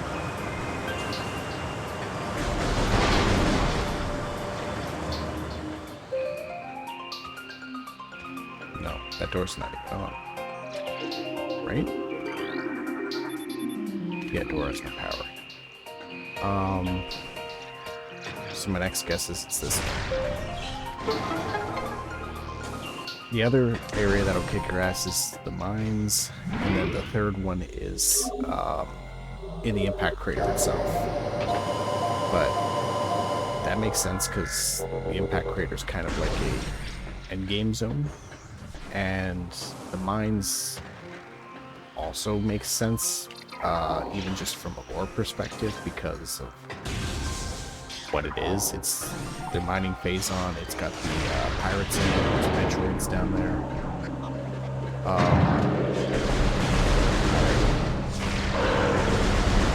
Spoiler alert, mines, I guess, but game came out more than 20 years ago, so sorry.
pirate areas too is that once you kill the pirates, I don't think they come back. I think they fight you only one time through. Like it's a single encounter, and then that's it. Yeah, this is definitely the base there. And then that looks like a boss room over there.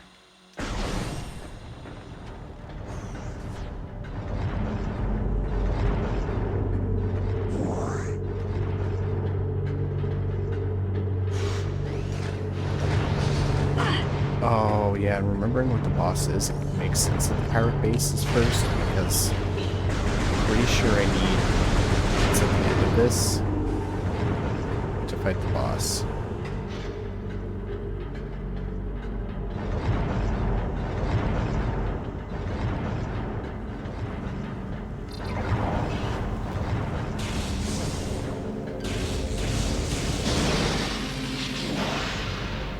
I think I might just keep the wave beam equipped for the time I'm in here.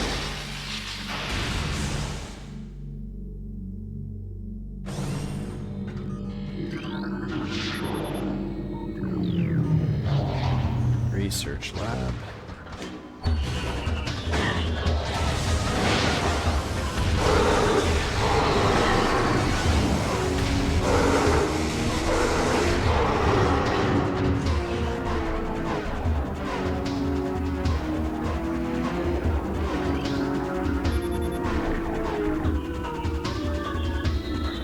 Increased city levels recorded based on the amniotic bath.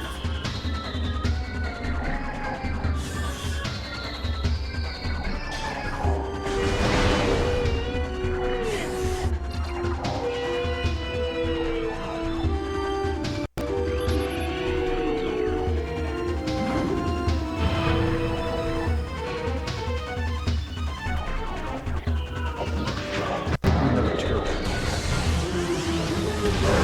I guess not.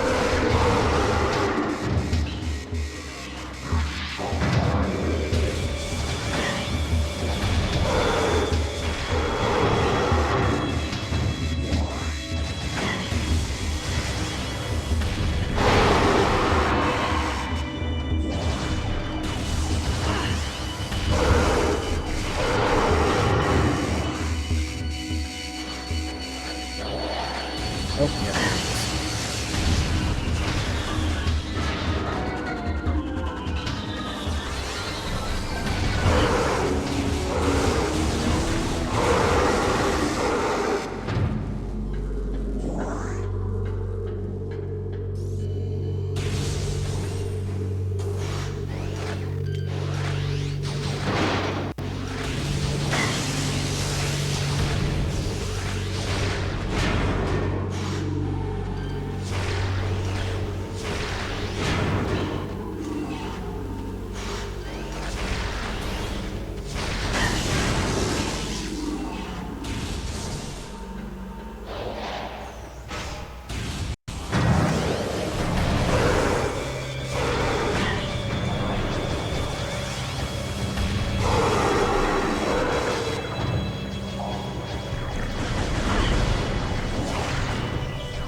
So far, I'm finding the pirate base here to not be as bad as I remember. Too soon for that. It could be because I'm actually making use of my missiles this time.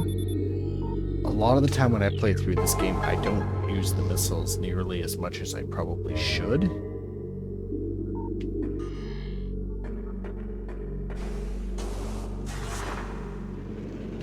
I don't know, I'm just always like weirdly picky about like ammo use. I'm worried about like needing the missiles and then not having any maybe. I'm really bad with that in Prime 2 because your side weapons use ammo. So I will go through like key battles that like I should be using either the light or dark ammo for, and then not using them, instead using the regular beam because I am worried about running out of that ammo and then I end up needing it. Even though it really should be like abundant.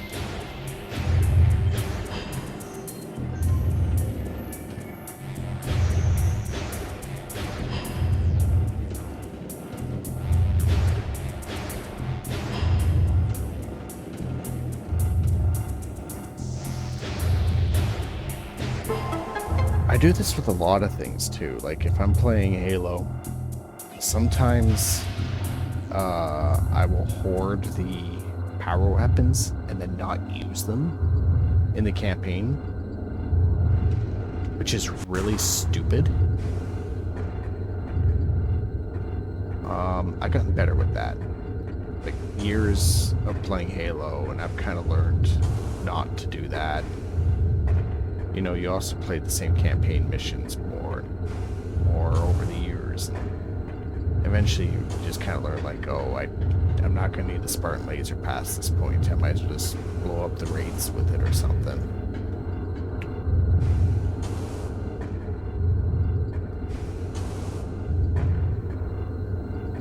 Is this the super missiles?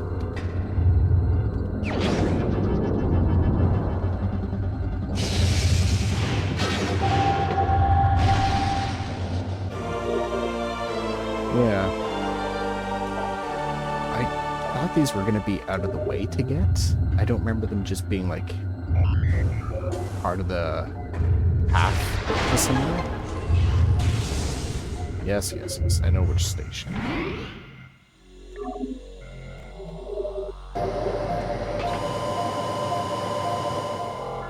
This is one of the most important ones in the game because I'm in the middle of the pirate base and I'm pretty sure it's tougher over here. Especially because I think I should have more at this point than I actually do have.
One of the best advantages to the wave versus this game is that the shots will actually follow whatever you're locked onto.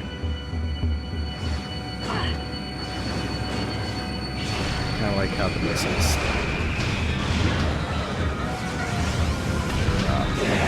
really good shots. That is very useful, especially in a later boss fight.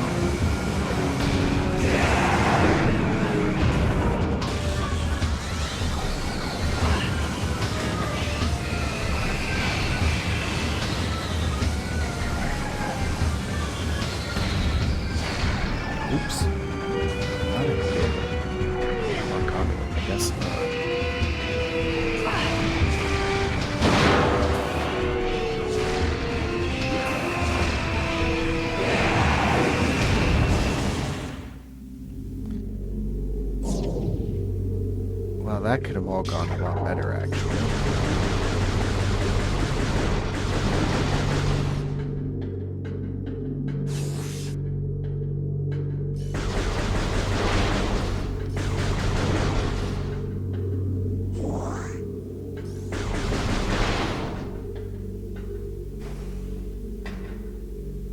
Now, I do think there is a artifact in this room somewhere. It has to do with this tower.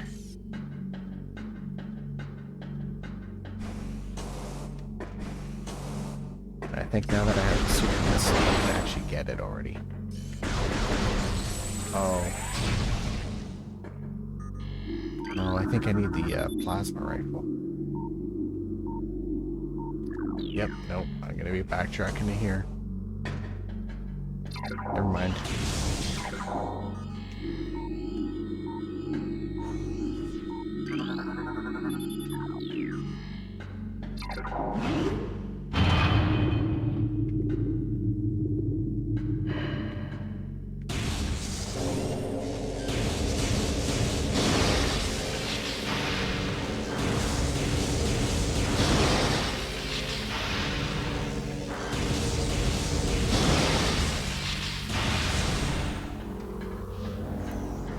To an extent, I don't actually mind the artifact hunt.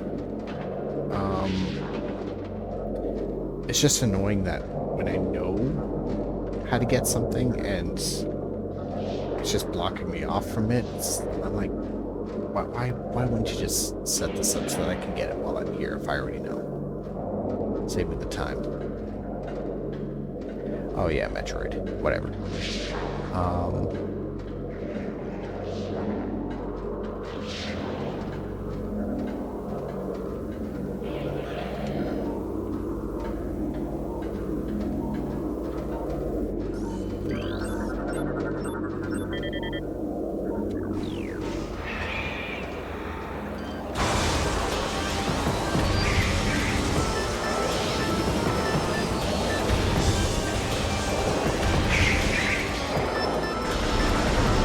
Feeling that shit is using that sticks has a tendency to want to absorb energy. I could be wrong.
Give me quite a bit, so I don't want to use it.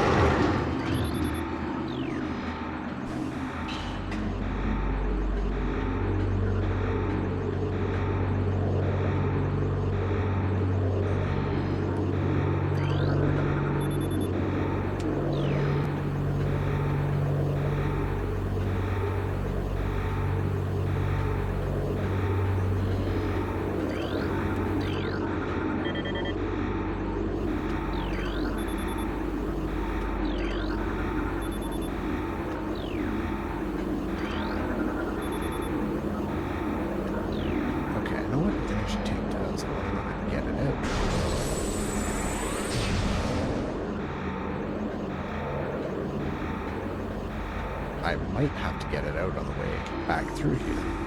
Oops. That's weird.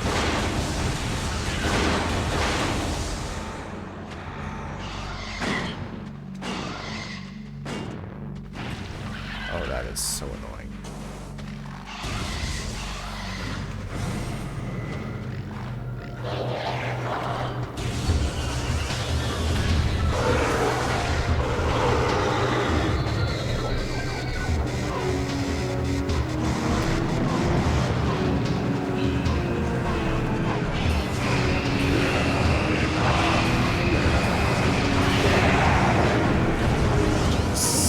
Save the missiles anymore. I'm just going to use them.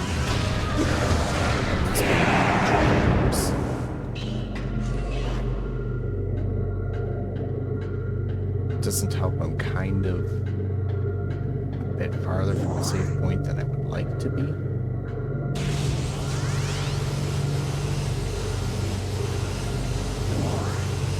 There. 11.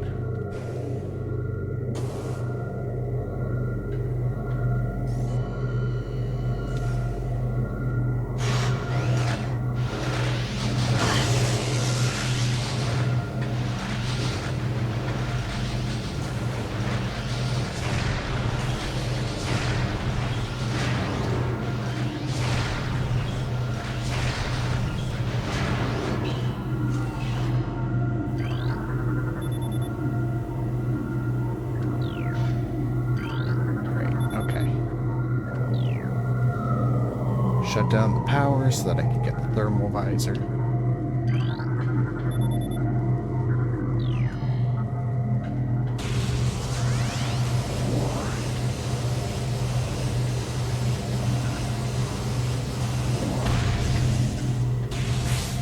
That's the ice beam needed.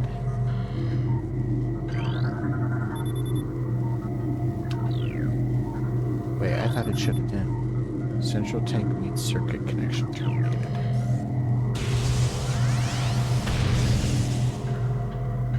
Are there others on the other floors?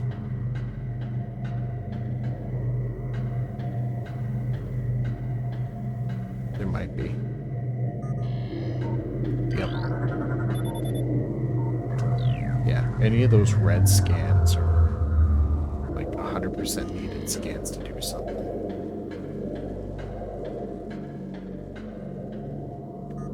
So that means there's probably one more.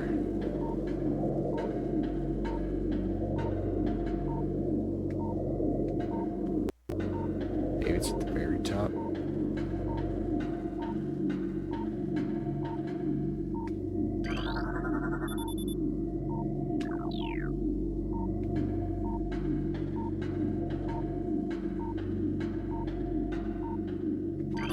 Yep, there we go. It's over here.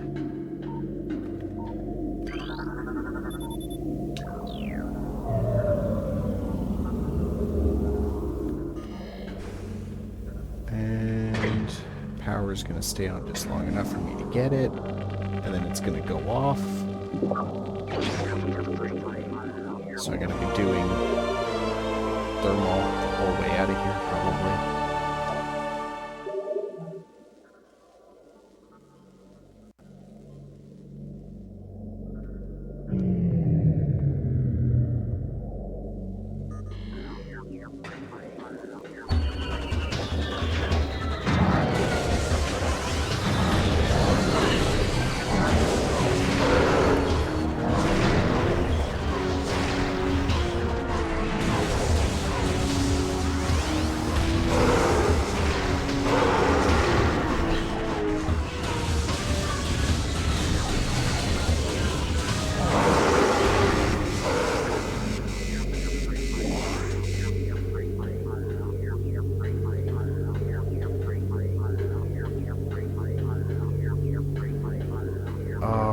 I remember now why I didn't ever use this very much. Because the sound that the visor makes. I always thought it was kind of annoying.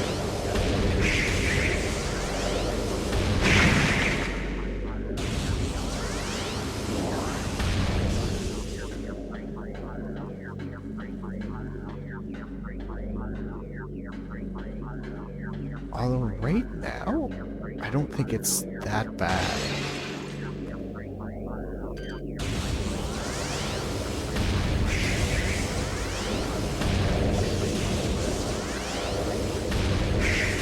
This could sound weird. maybe it's because of the fact that I'm playing it with like headphones on rather than like through usual TV speakers. But you'd think that would make it even more annoying because the fact it's more directed right into my ears, but I guess not.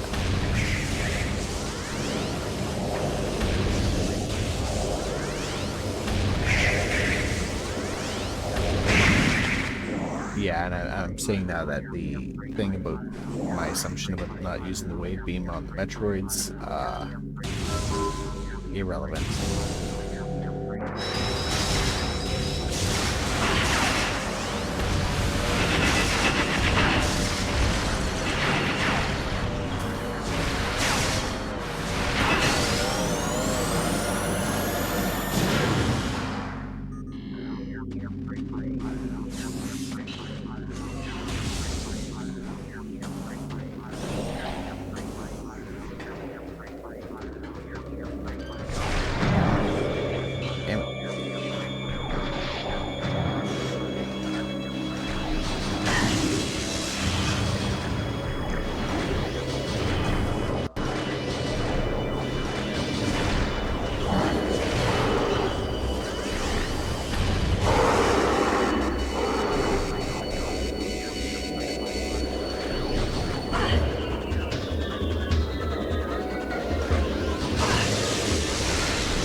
Maybe it's just me, but I find the pirates in this game, of course, other than the ones in the frigate, actually be a challenge.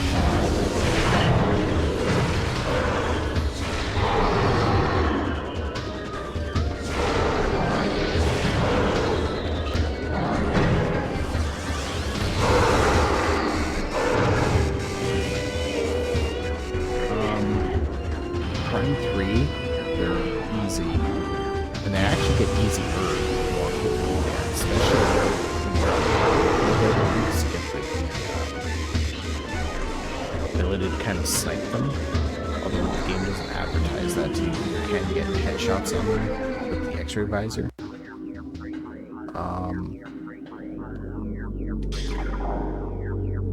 It's gonna be dark. Yep.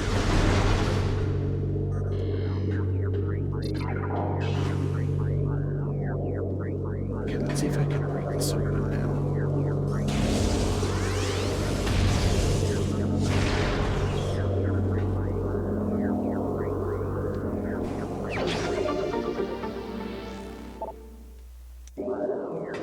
Prime 2, I don't remember what the pirates are like. I don't think there's a lot of pirates in Prime 2.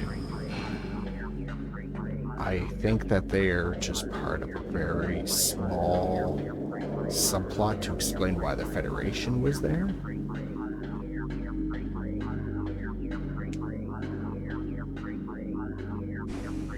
I don't totally remember.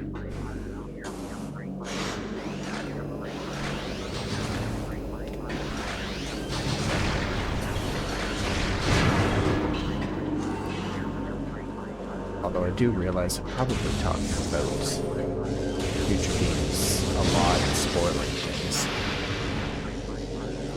I think I'm just very passionate about these games. I love them. I like talking about them.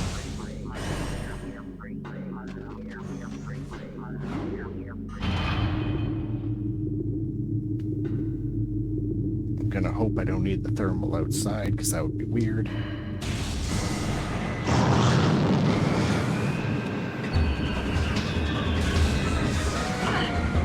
Okay, I also think I was wrong about one-time encounters.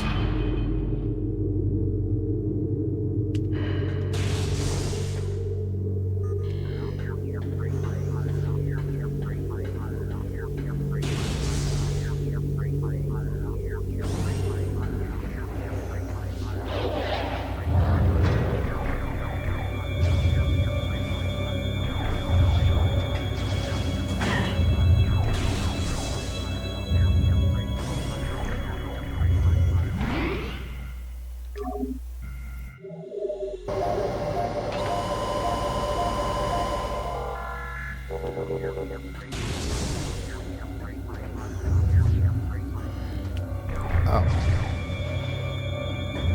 It's not as dark as I thought it was. Oh, no, it is that dark. Never mind.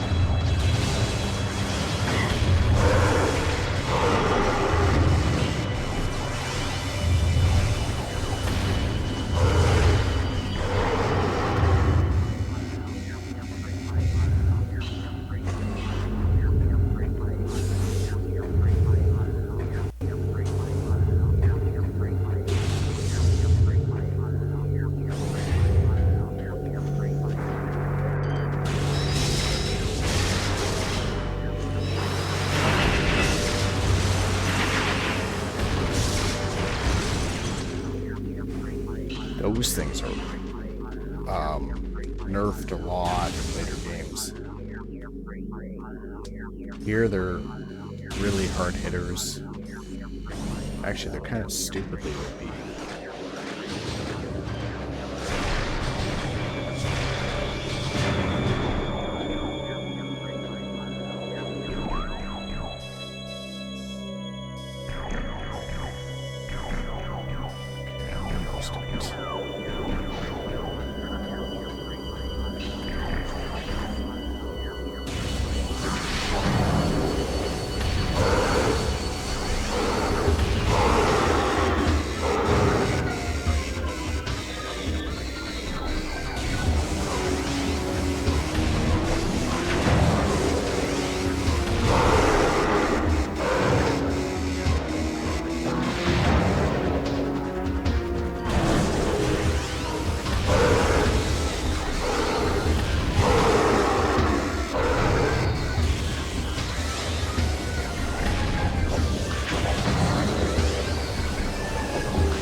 Hoping I could get a missile out of those boxes, but I guess not.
Oh, okay.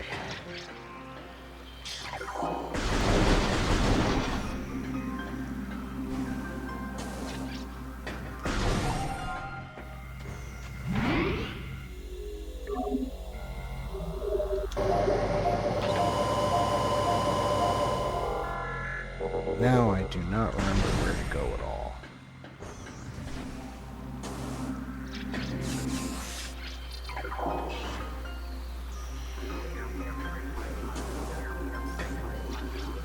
I'm gonna take guesses through here.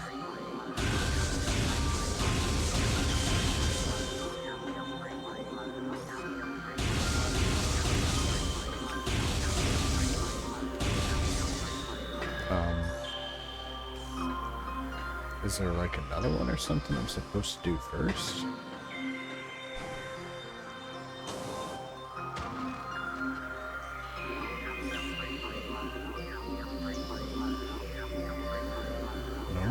think so.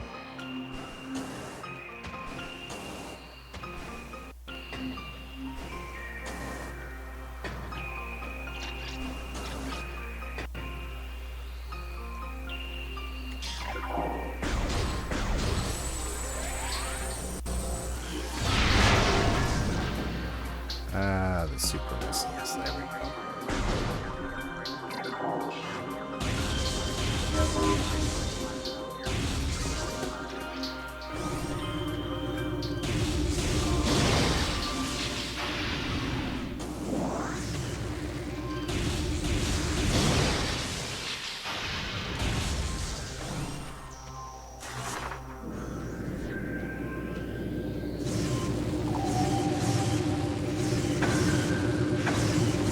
Whatever. Just tank the hits.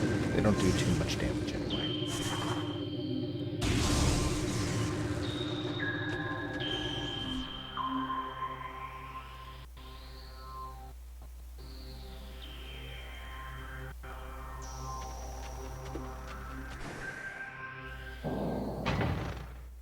And now, finally, the second boss. Well, the second real boss. I actually don't like this one.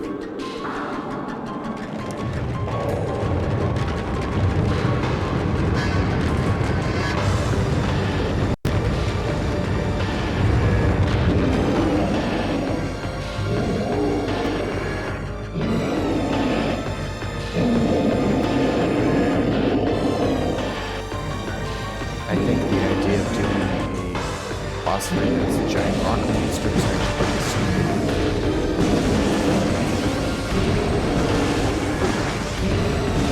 Especially because we're talking about a franchise that's been... It's a franchise with actually like creative good boss fights. And there's this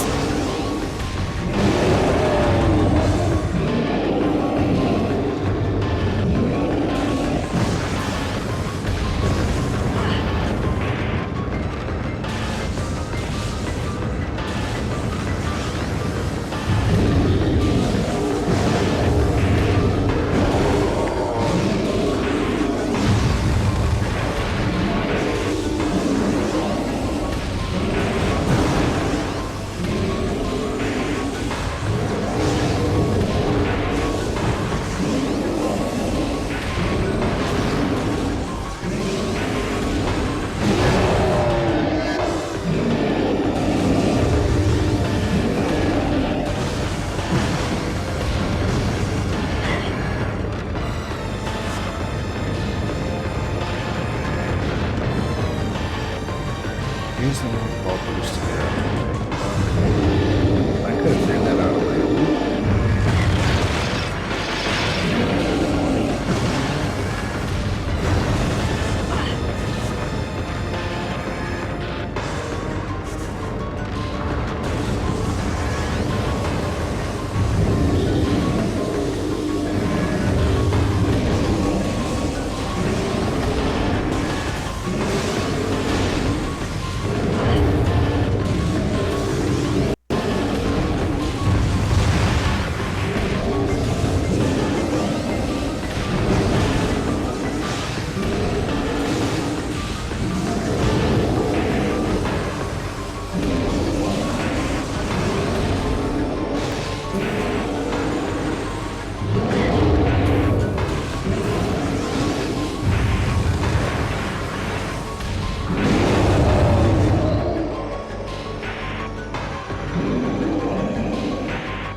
Is too is that the boss fight is actually really obvious with advertising what you have to do because of the fact that it either has the snowstorm or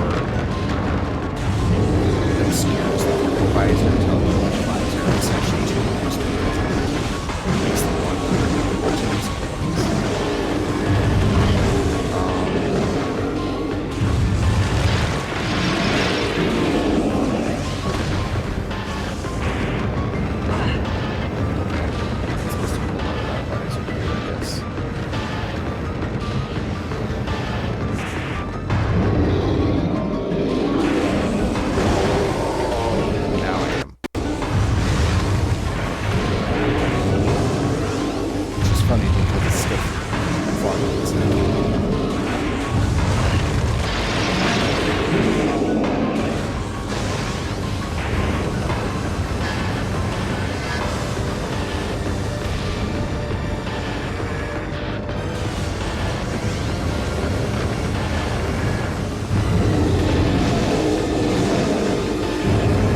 I should have read the instructions. I didn't read the instructions.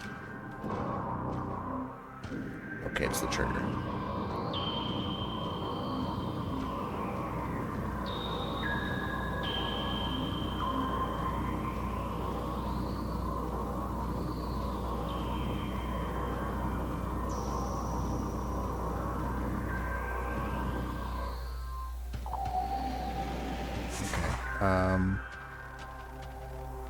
Which way is out? Which is the only way I care about right now. That way. So what's the point of the rails otherwise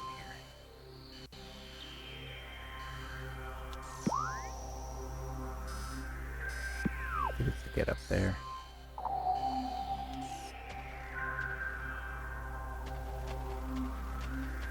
Yeah. Because this is the only intact one that goes all the way up.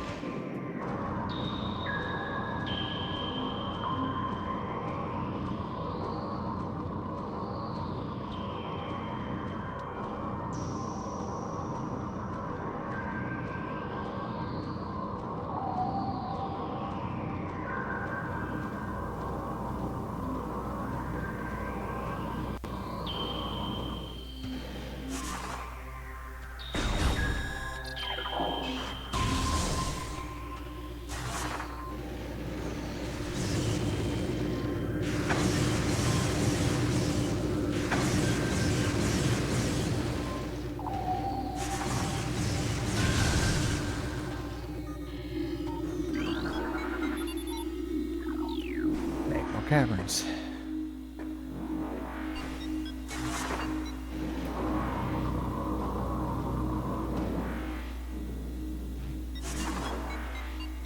I need the ice beam for that.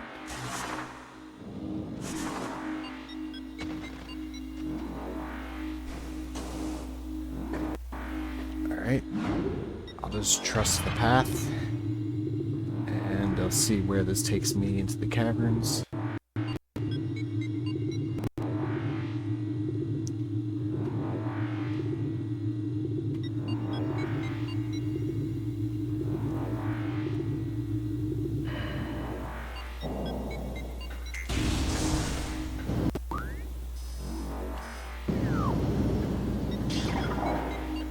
Is this way?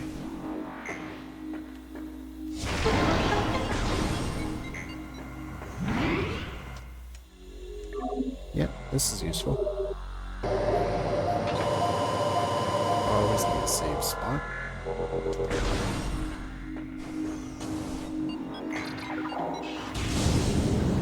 Whoa.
Just, oops, did that again.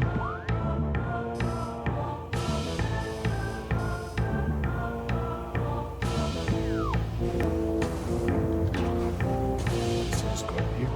Ah, shit.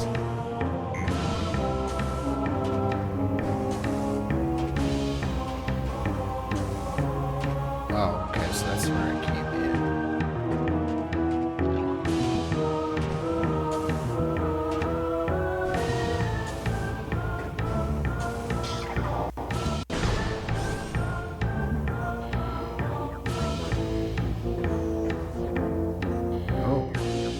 Okay, the thermal visors.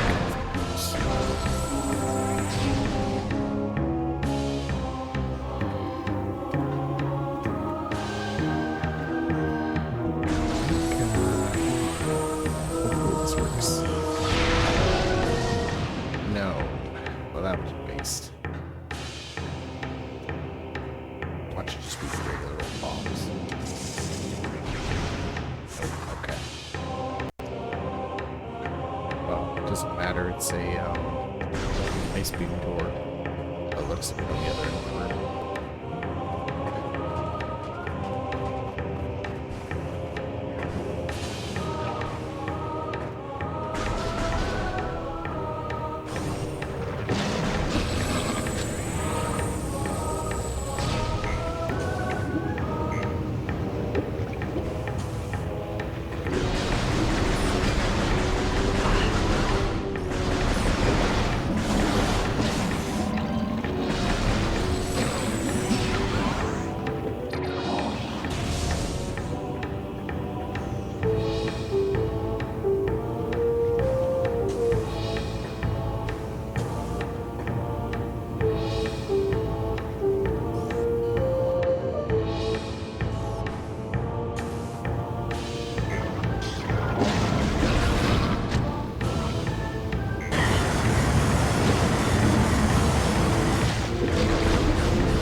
Didn't hit it in the right spot.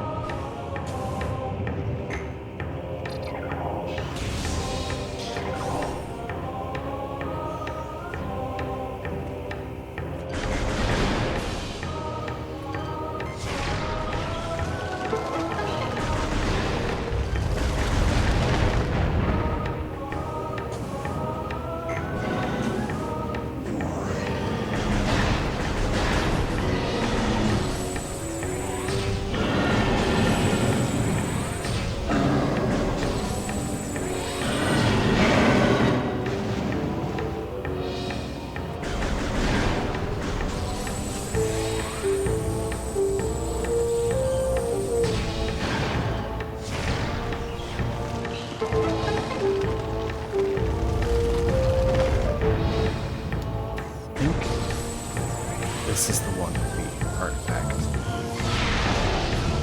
Nope.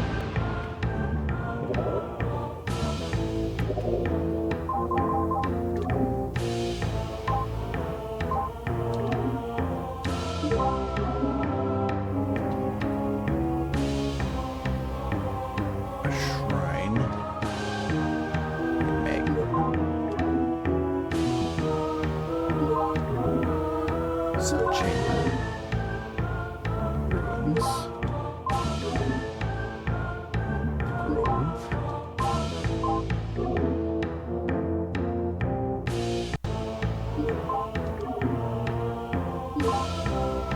That's one of the ones I don't have.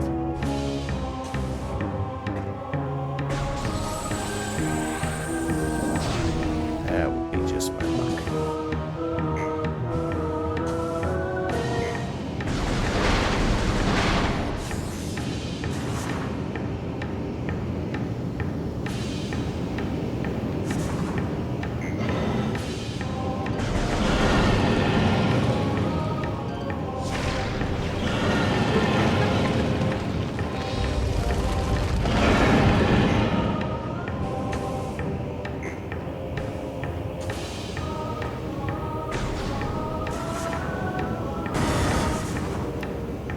That didn't do what I'd hoped it would do.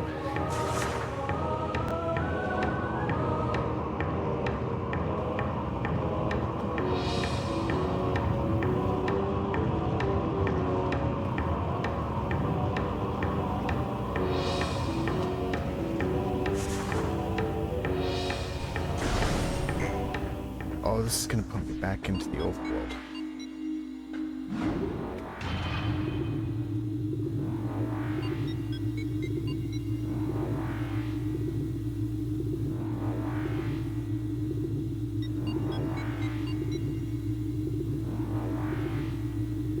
At least I think I want to be back in the overworld.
Well, given where I am, I think I will go to the ship.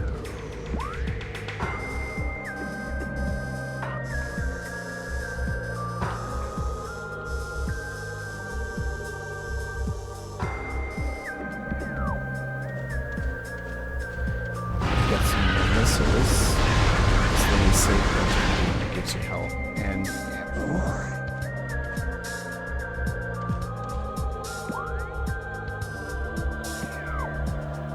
Oh boy, I am so tired. I think I'm getting like turned around by the simplest rooms now. Which is not good. I wanted to play quite a bit more. Okay, I'm gonna go back over to the artifact temple now. See if I can scan the other statues.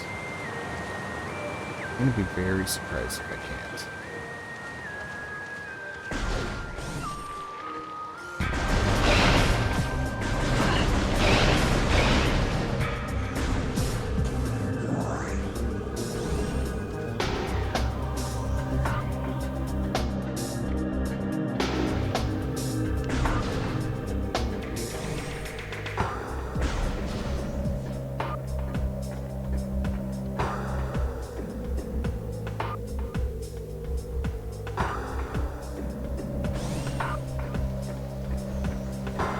Actually, it's going to be very weird if I can't, because I remember being able to do this before.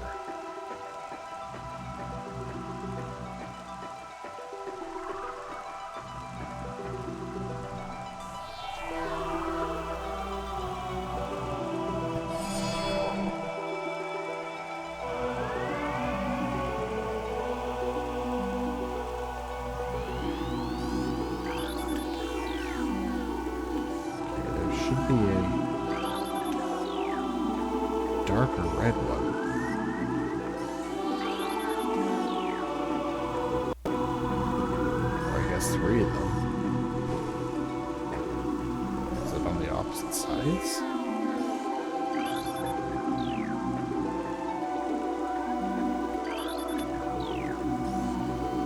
Nope, I just actually don't understand how to get those other ones now.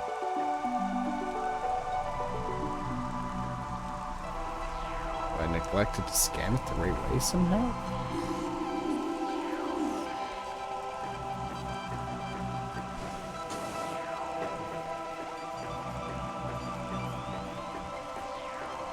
I don't know.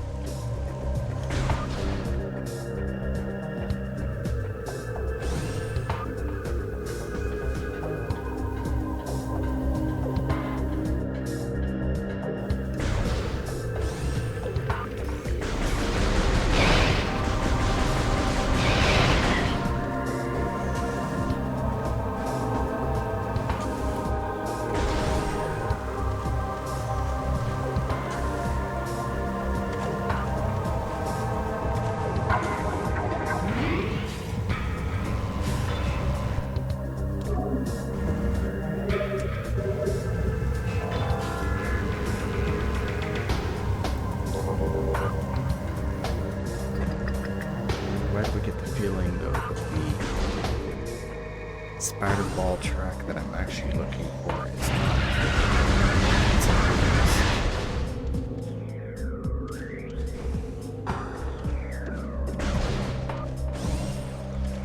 Because there were a few there in the ruins.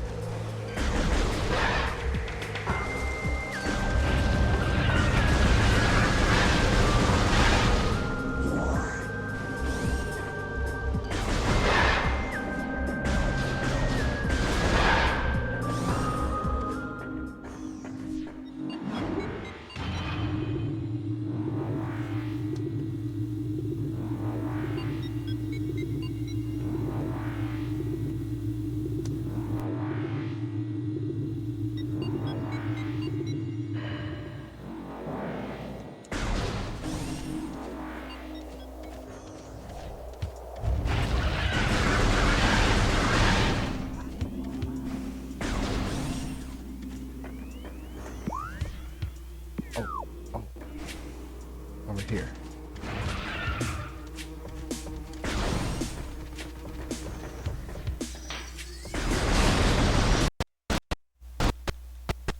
There's something over here.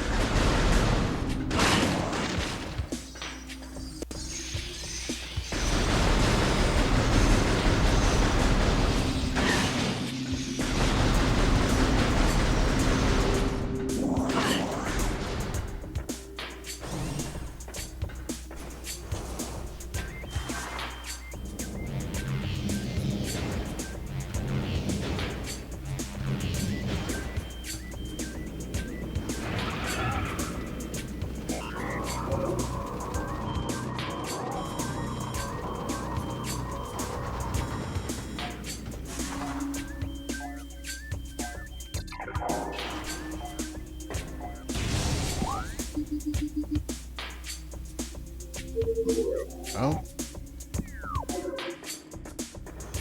What's over here? Ooh.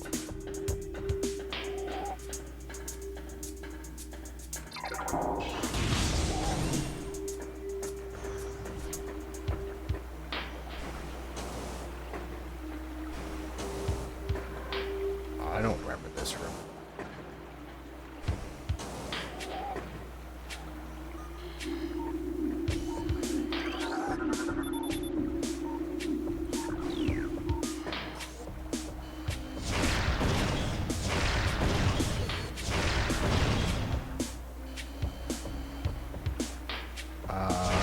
Just break the ice. Kinda seems correct. It's the things I don't remember doing, but it feels familiar.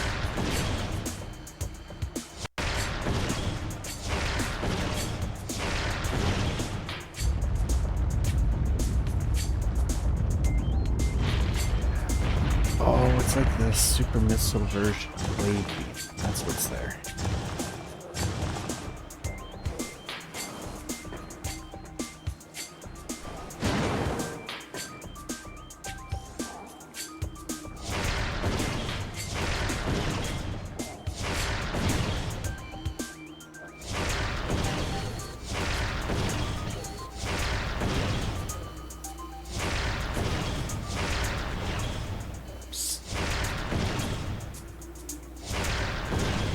Tells me I don't really want to be wasting this.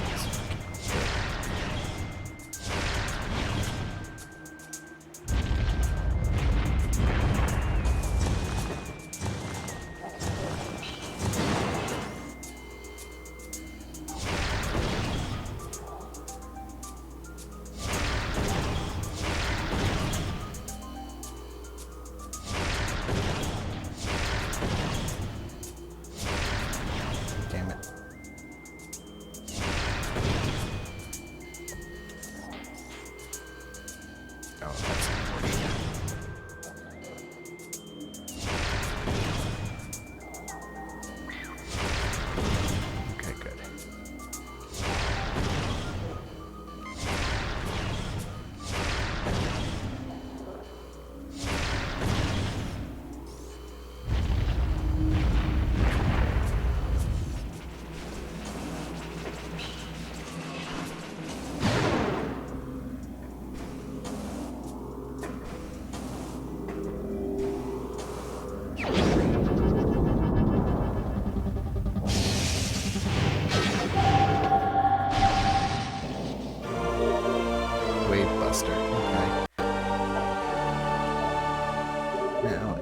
recall too, I think this weapon is completely optional.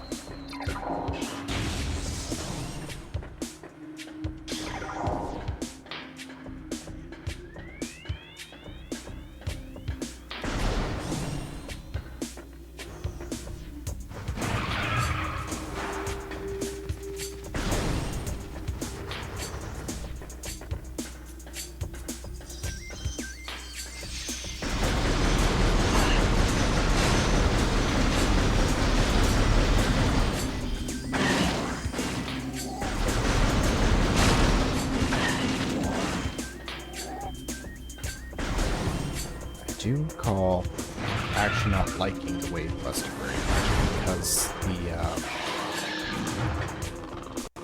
okay, so the super missile, you fire it by charging up your arm cannon, and then there's all that over there. I think I want to go over there. You charge up the arm cannon, and then you press the missile button at the same time, and it uses 5 missiles, but fires the super missile. The Wave Buster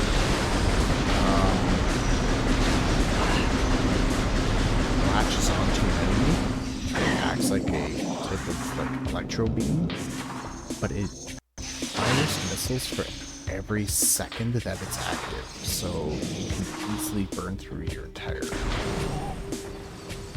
weapon stash essentially too quickly.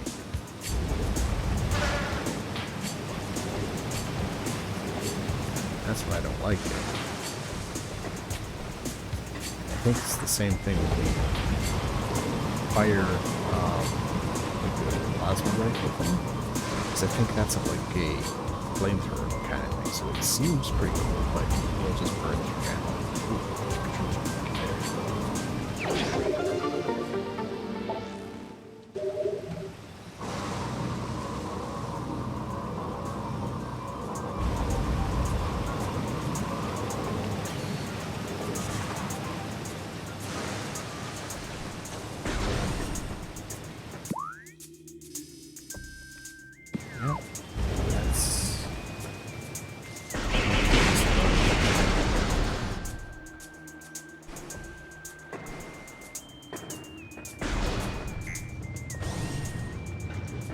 Oh, I need to grapple.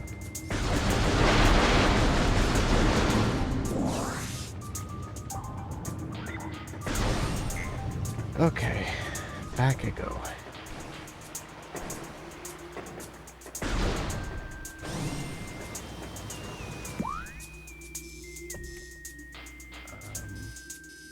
Zoom. There we go.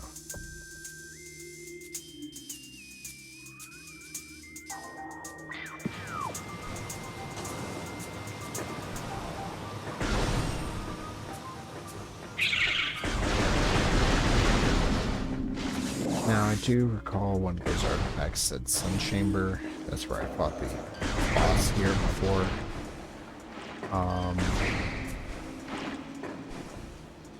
Do I want to spend the time to go check that out really quick and see if I can find the artifact that's in there, save myself the time later?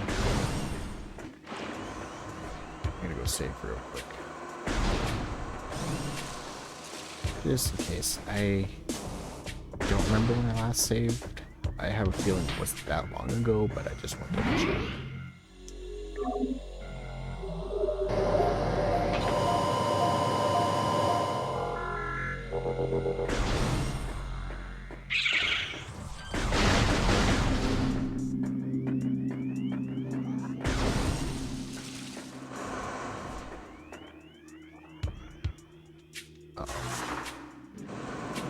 Got a little stuck there. Level geometry, I think.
can't go through those vines over there.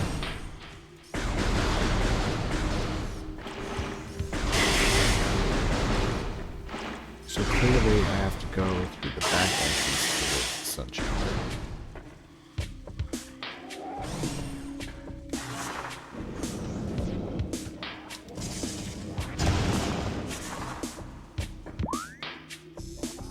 Which means from that direction.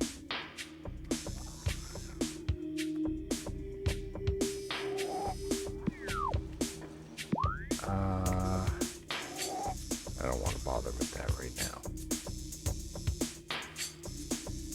Oh. I guess I go back over towards the furnace?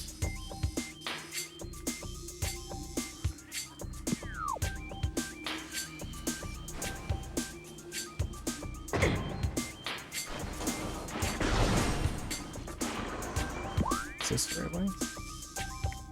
Yeah, it is.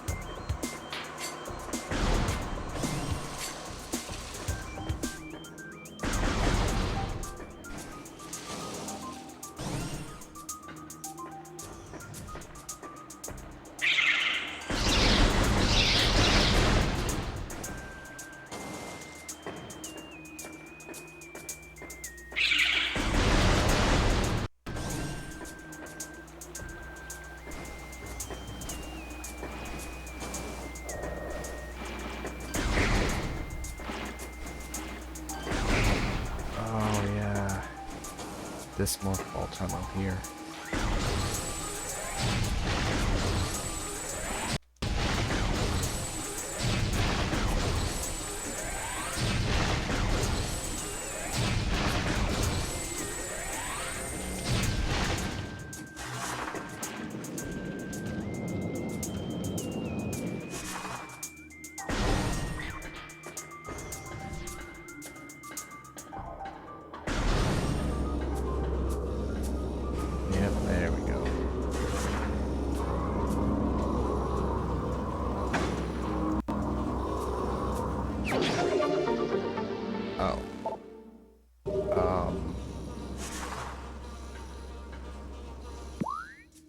That's not what I wanted to do.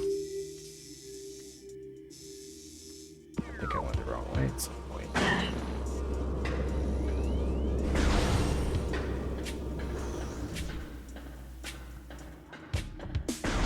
So I don't think I'm going to go back up to the sun tower, and here's why. Here's my rationale for it. I know later in the game, I get the gravity suit. And I know the sun chamber has water. I have the feeling that the artifact that's in there might not actually be accessible to me without the gravity suit. So I'm not even going to try to bother to go up it. Because I feel like I'll just be wasting time then. I'll just... I mean, what's the point? I'll just come back this way later.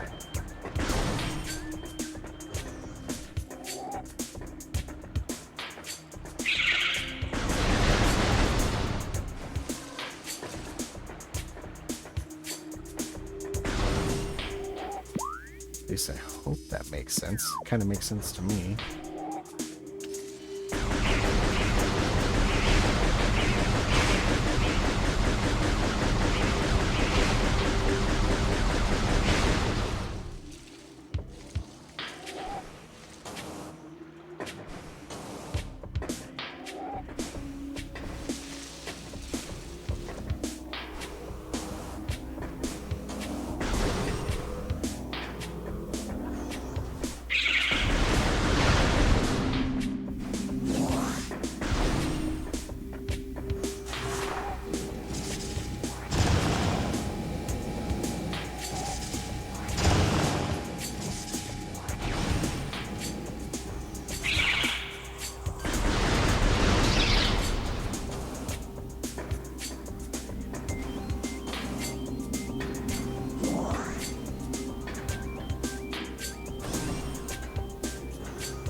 There we go. Oh, shit. Okay. Well, that's annoying. At least it explains why these are the way they are. Why the room is the way it is.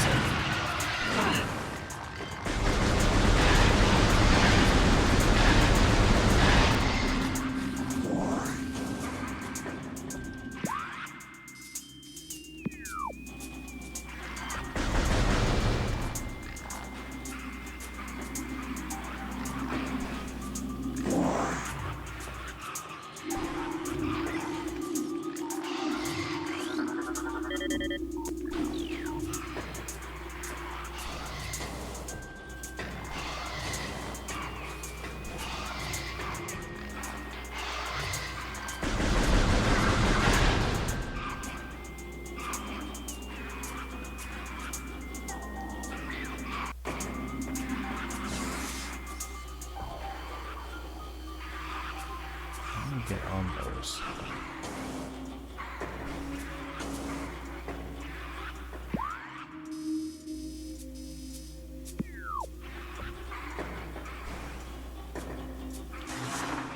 There we go.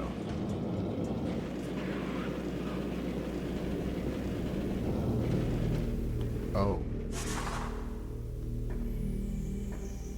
That wasn't going where I wanted it to do. Or where I thought it was going to do. Was going to go. English are hard.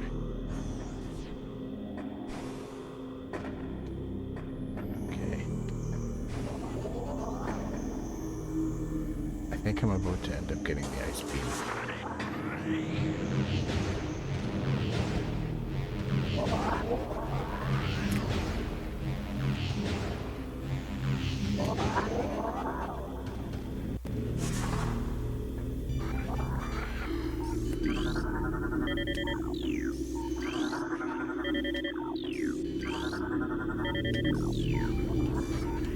And I know that there's a lot of important story there that I'm missing by not reading those and just ignoring it. But like I said before, it's not going to be a playthrough.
Back up there easily.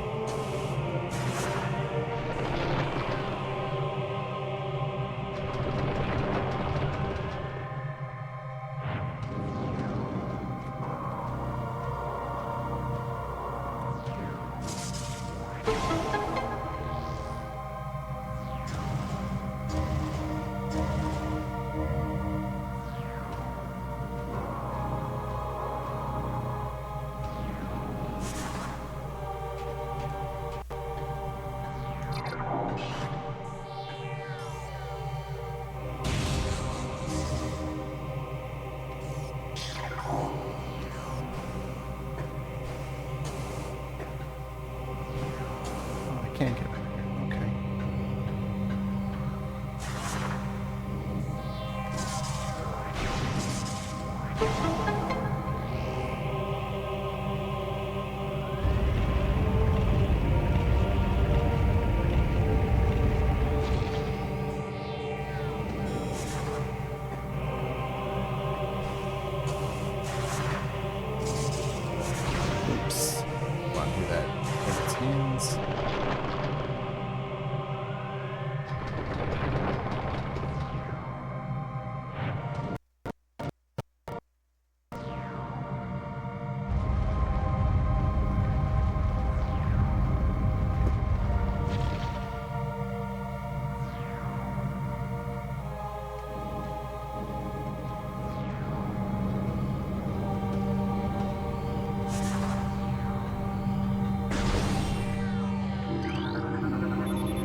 Manage shut off is holding.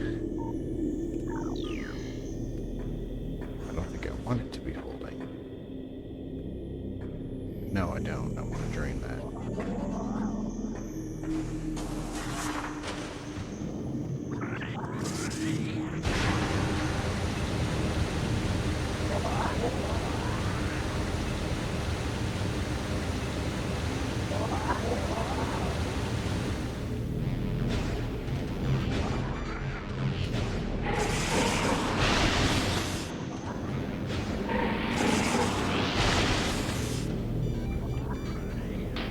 And just because I feel like it, let's get rid of it.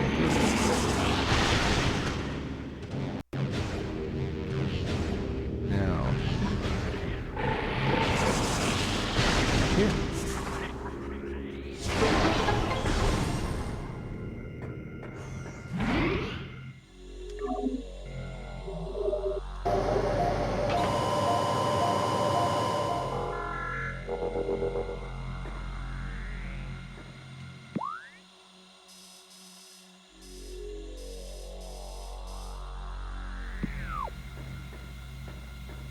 Okay, so what I'm looking for is actually just across there.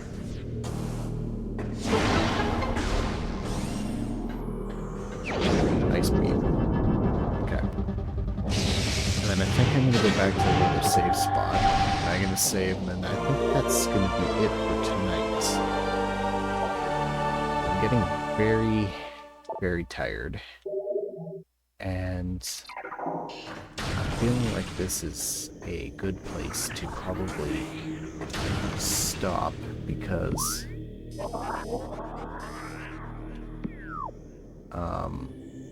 there's only a few paths I can actually do over here. So at least I know, like, this is probably the area I'm gonna have to look at. I don't want to be all confused when I get back to playing it. I do want to very quickly see what's in here.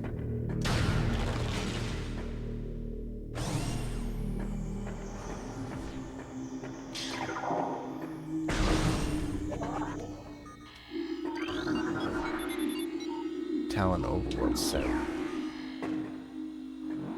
Okay. Talon Overworld set.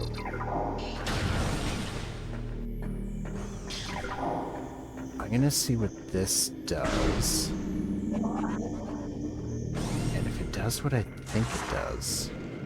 Wait. I save just in case. Always save when you're walking right by it.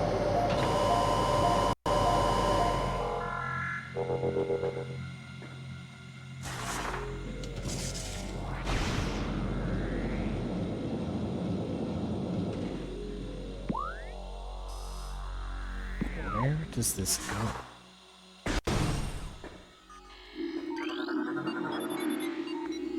Talon Overworld East. Which is which? Which one do I want to do?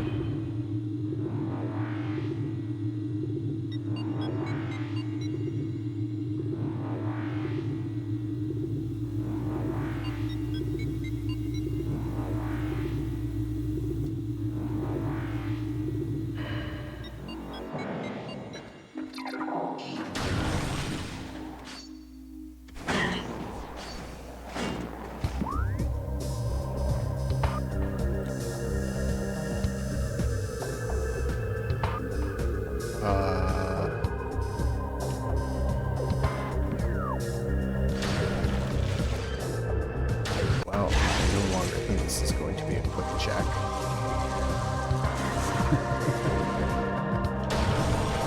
Oops.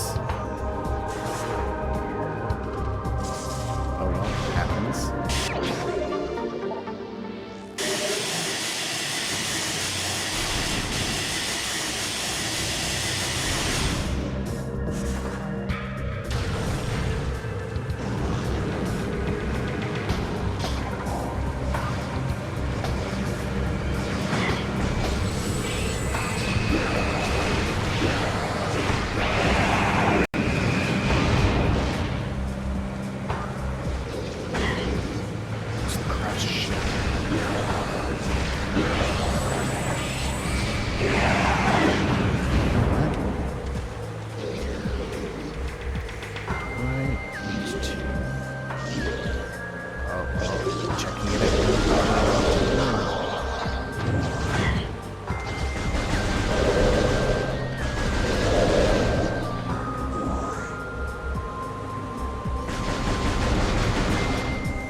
Oh, I think it's just dark in here.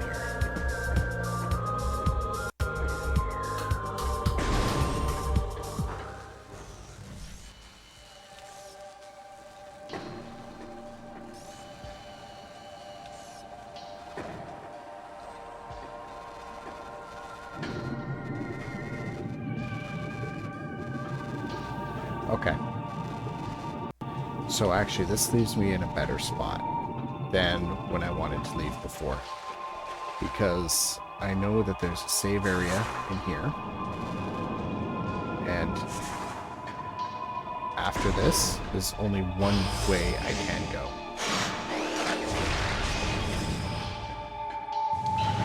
So that'll prevent me from getting lost when I resume this.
Those.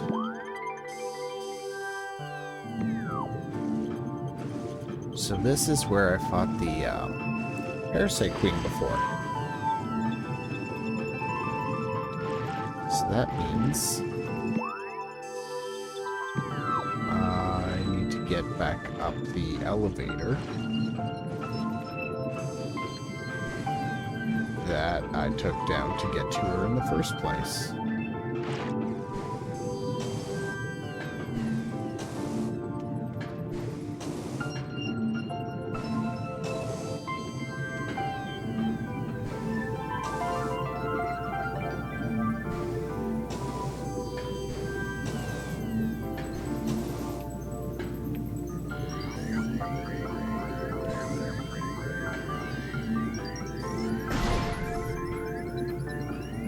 I don't remember how to get those doors open.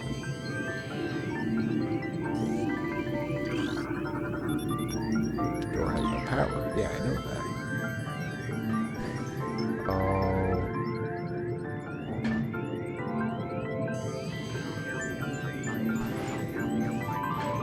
Yeah, they're all the way over here.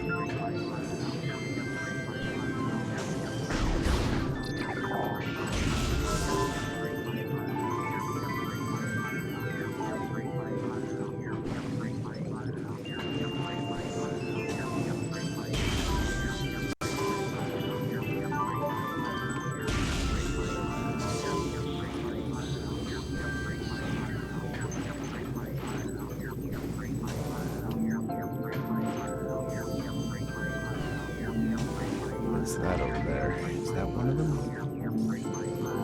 No. I think there would be only 3. I don't know for sure, obviously, but I'm taking a guess. It's right there, behind me. Ah, shit. Okay, there's a 4th one.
Well, at least I killed it.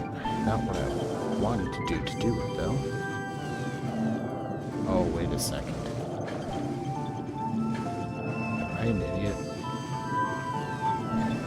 What if the last switch is actually right up beside the door? I should check that before I start trying to climb back up.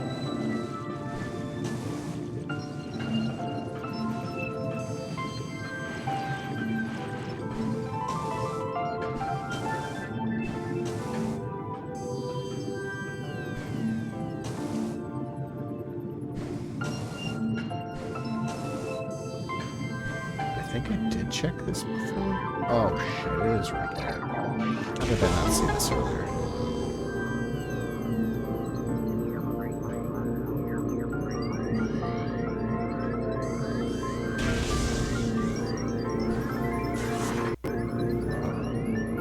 Where's the fourth wall that opened it? Oh, I guess I don't need it now.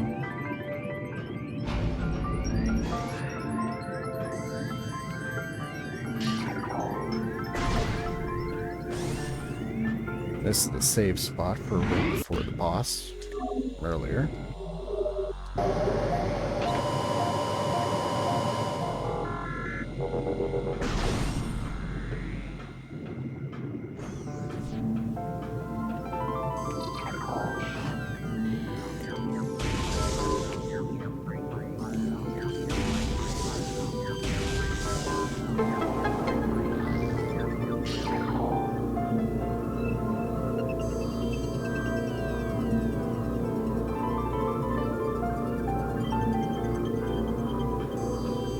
How do we actually get these doors open? I guess I just walk up to them.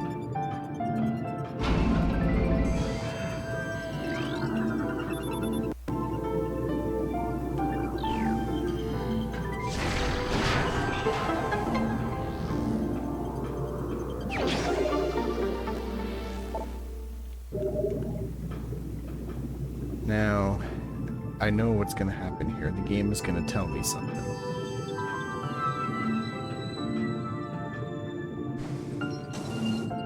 Because I cannot get over this.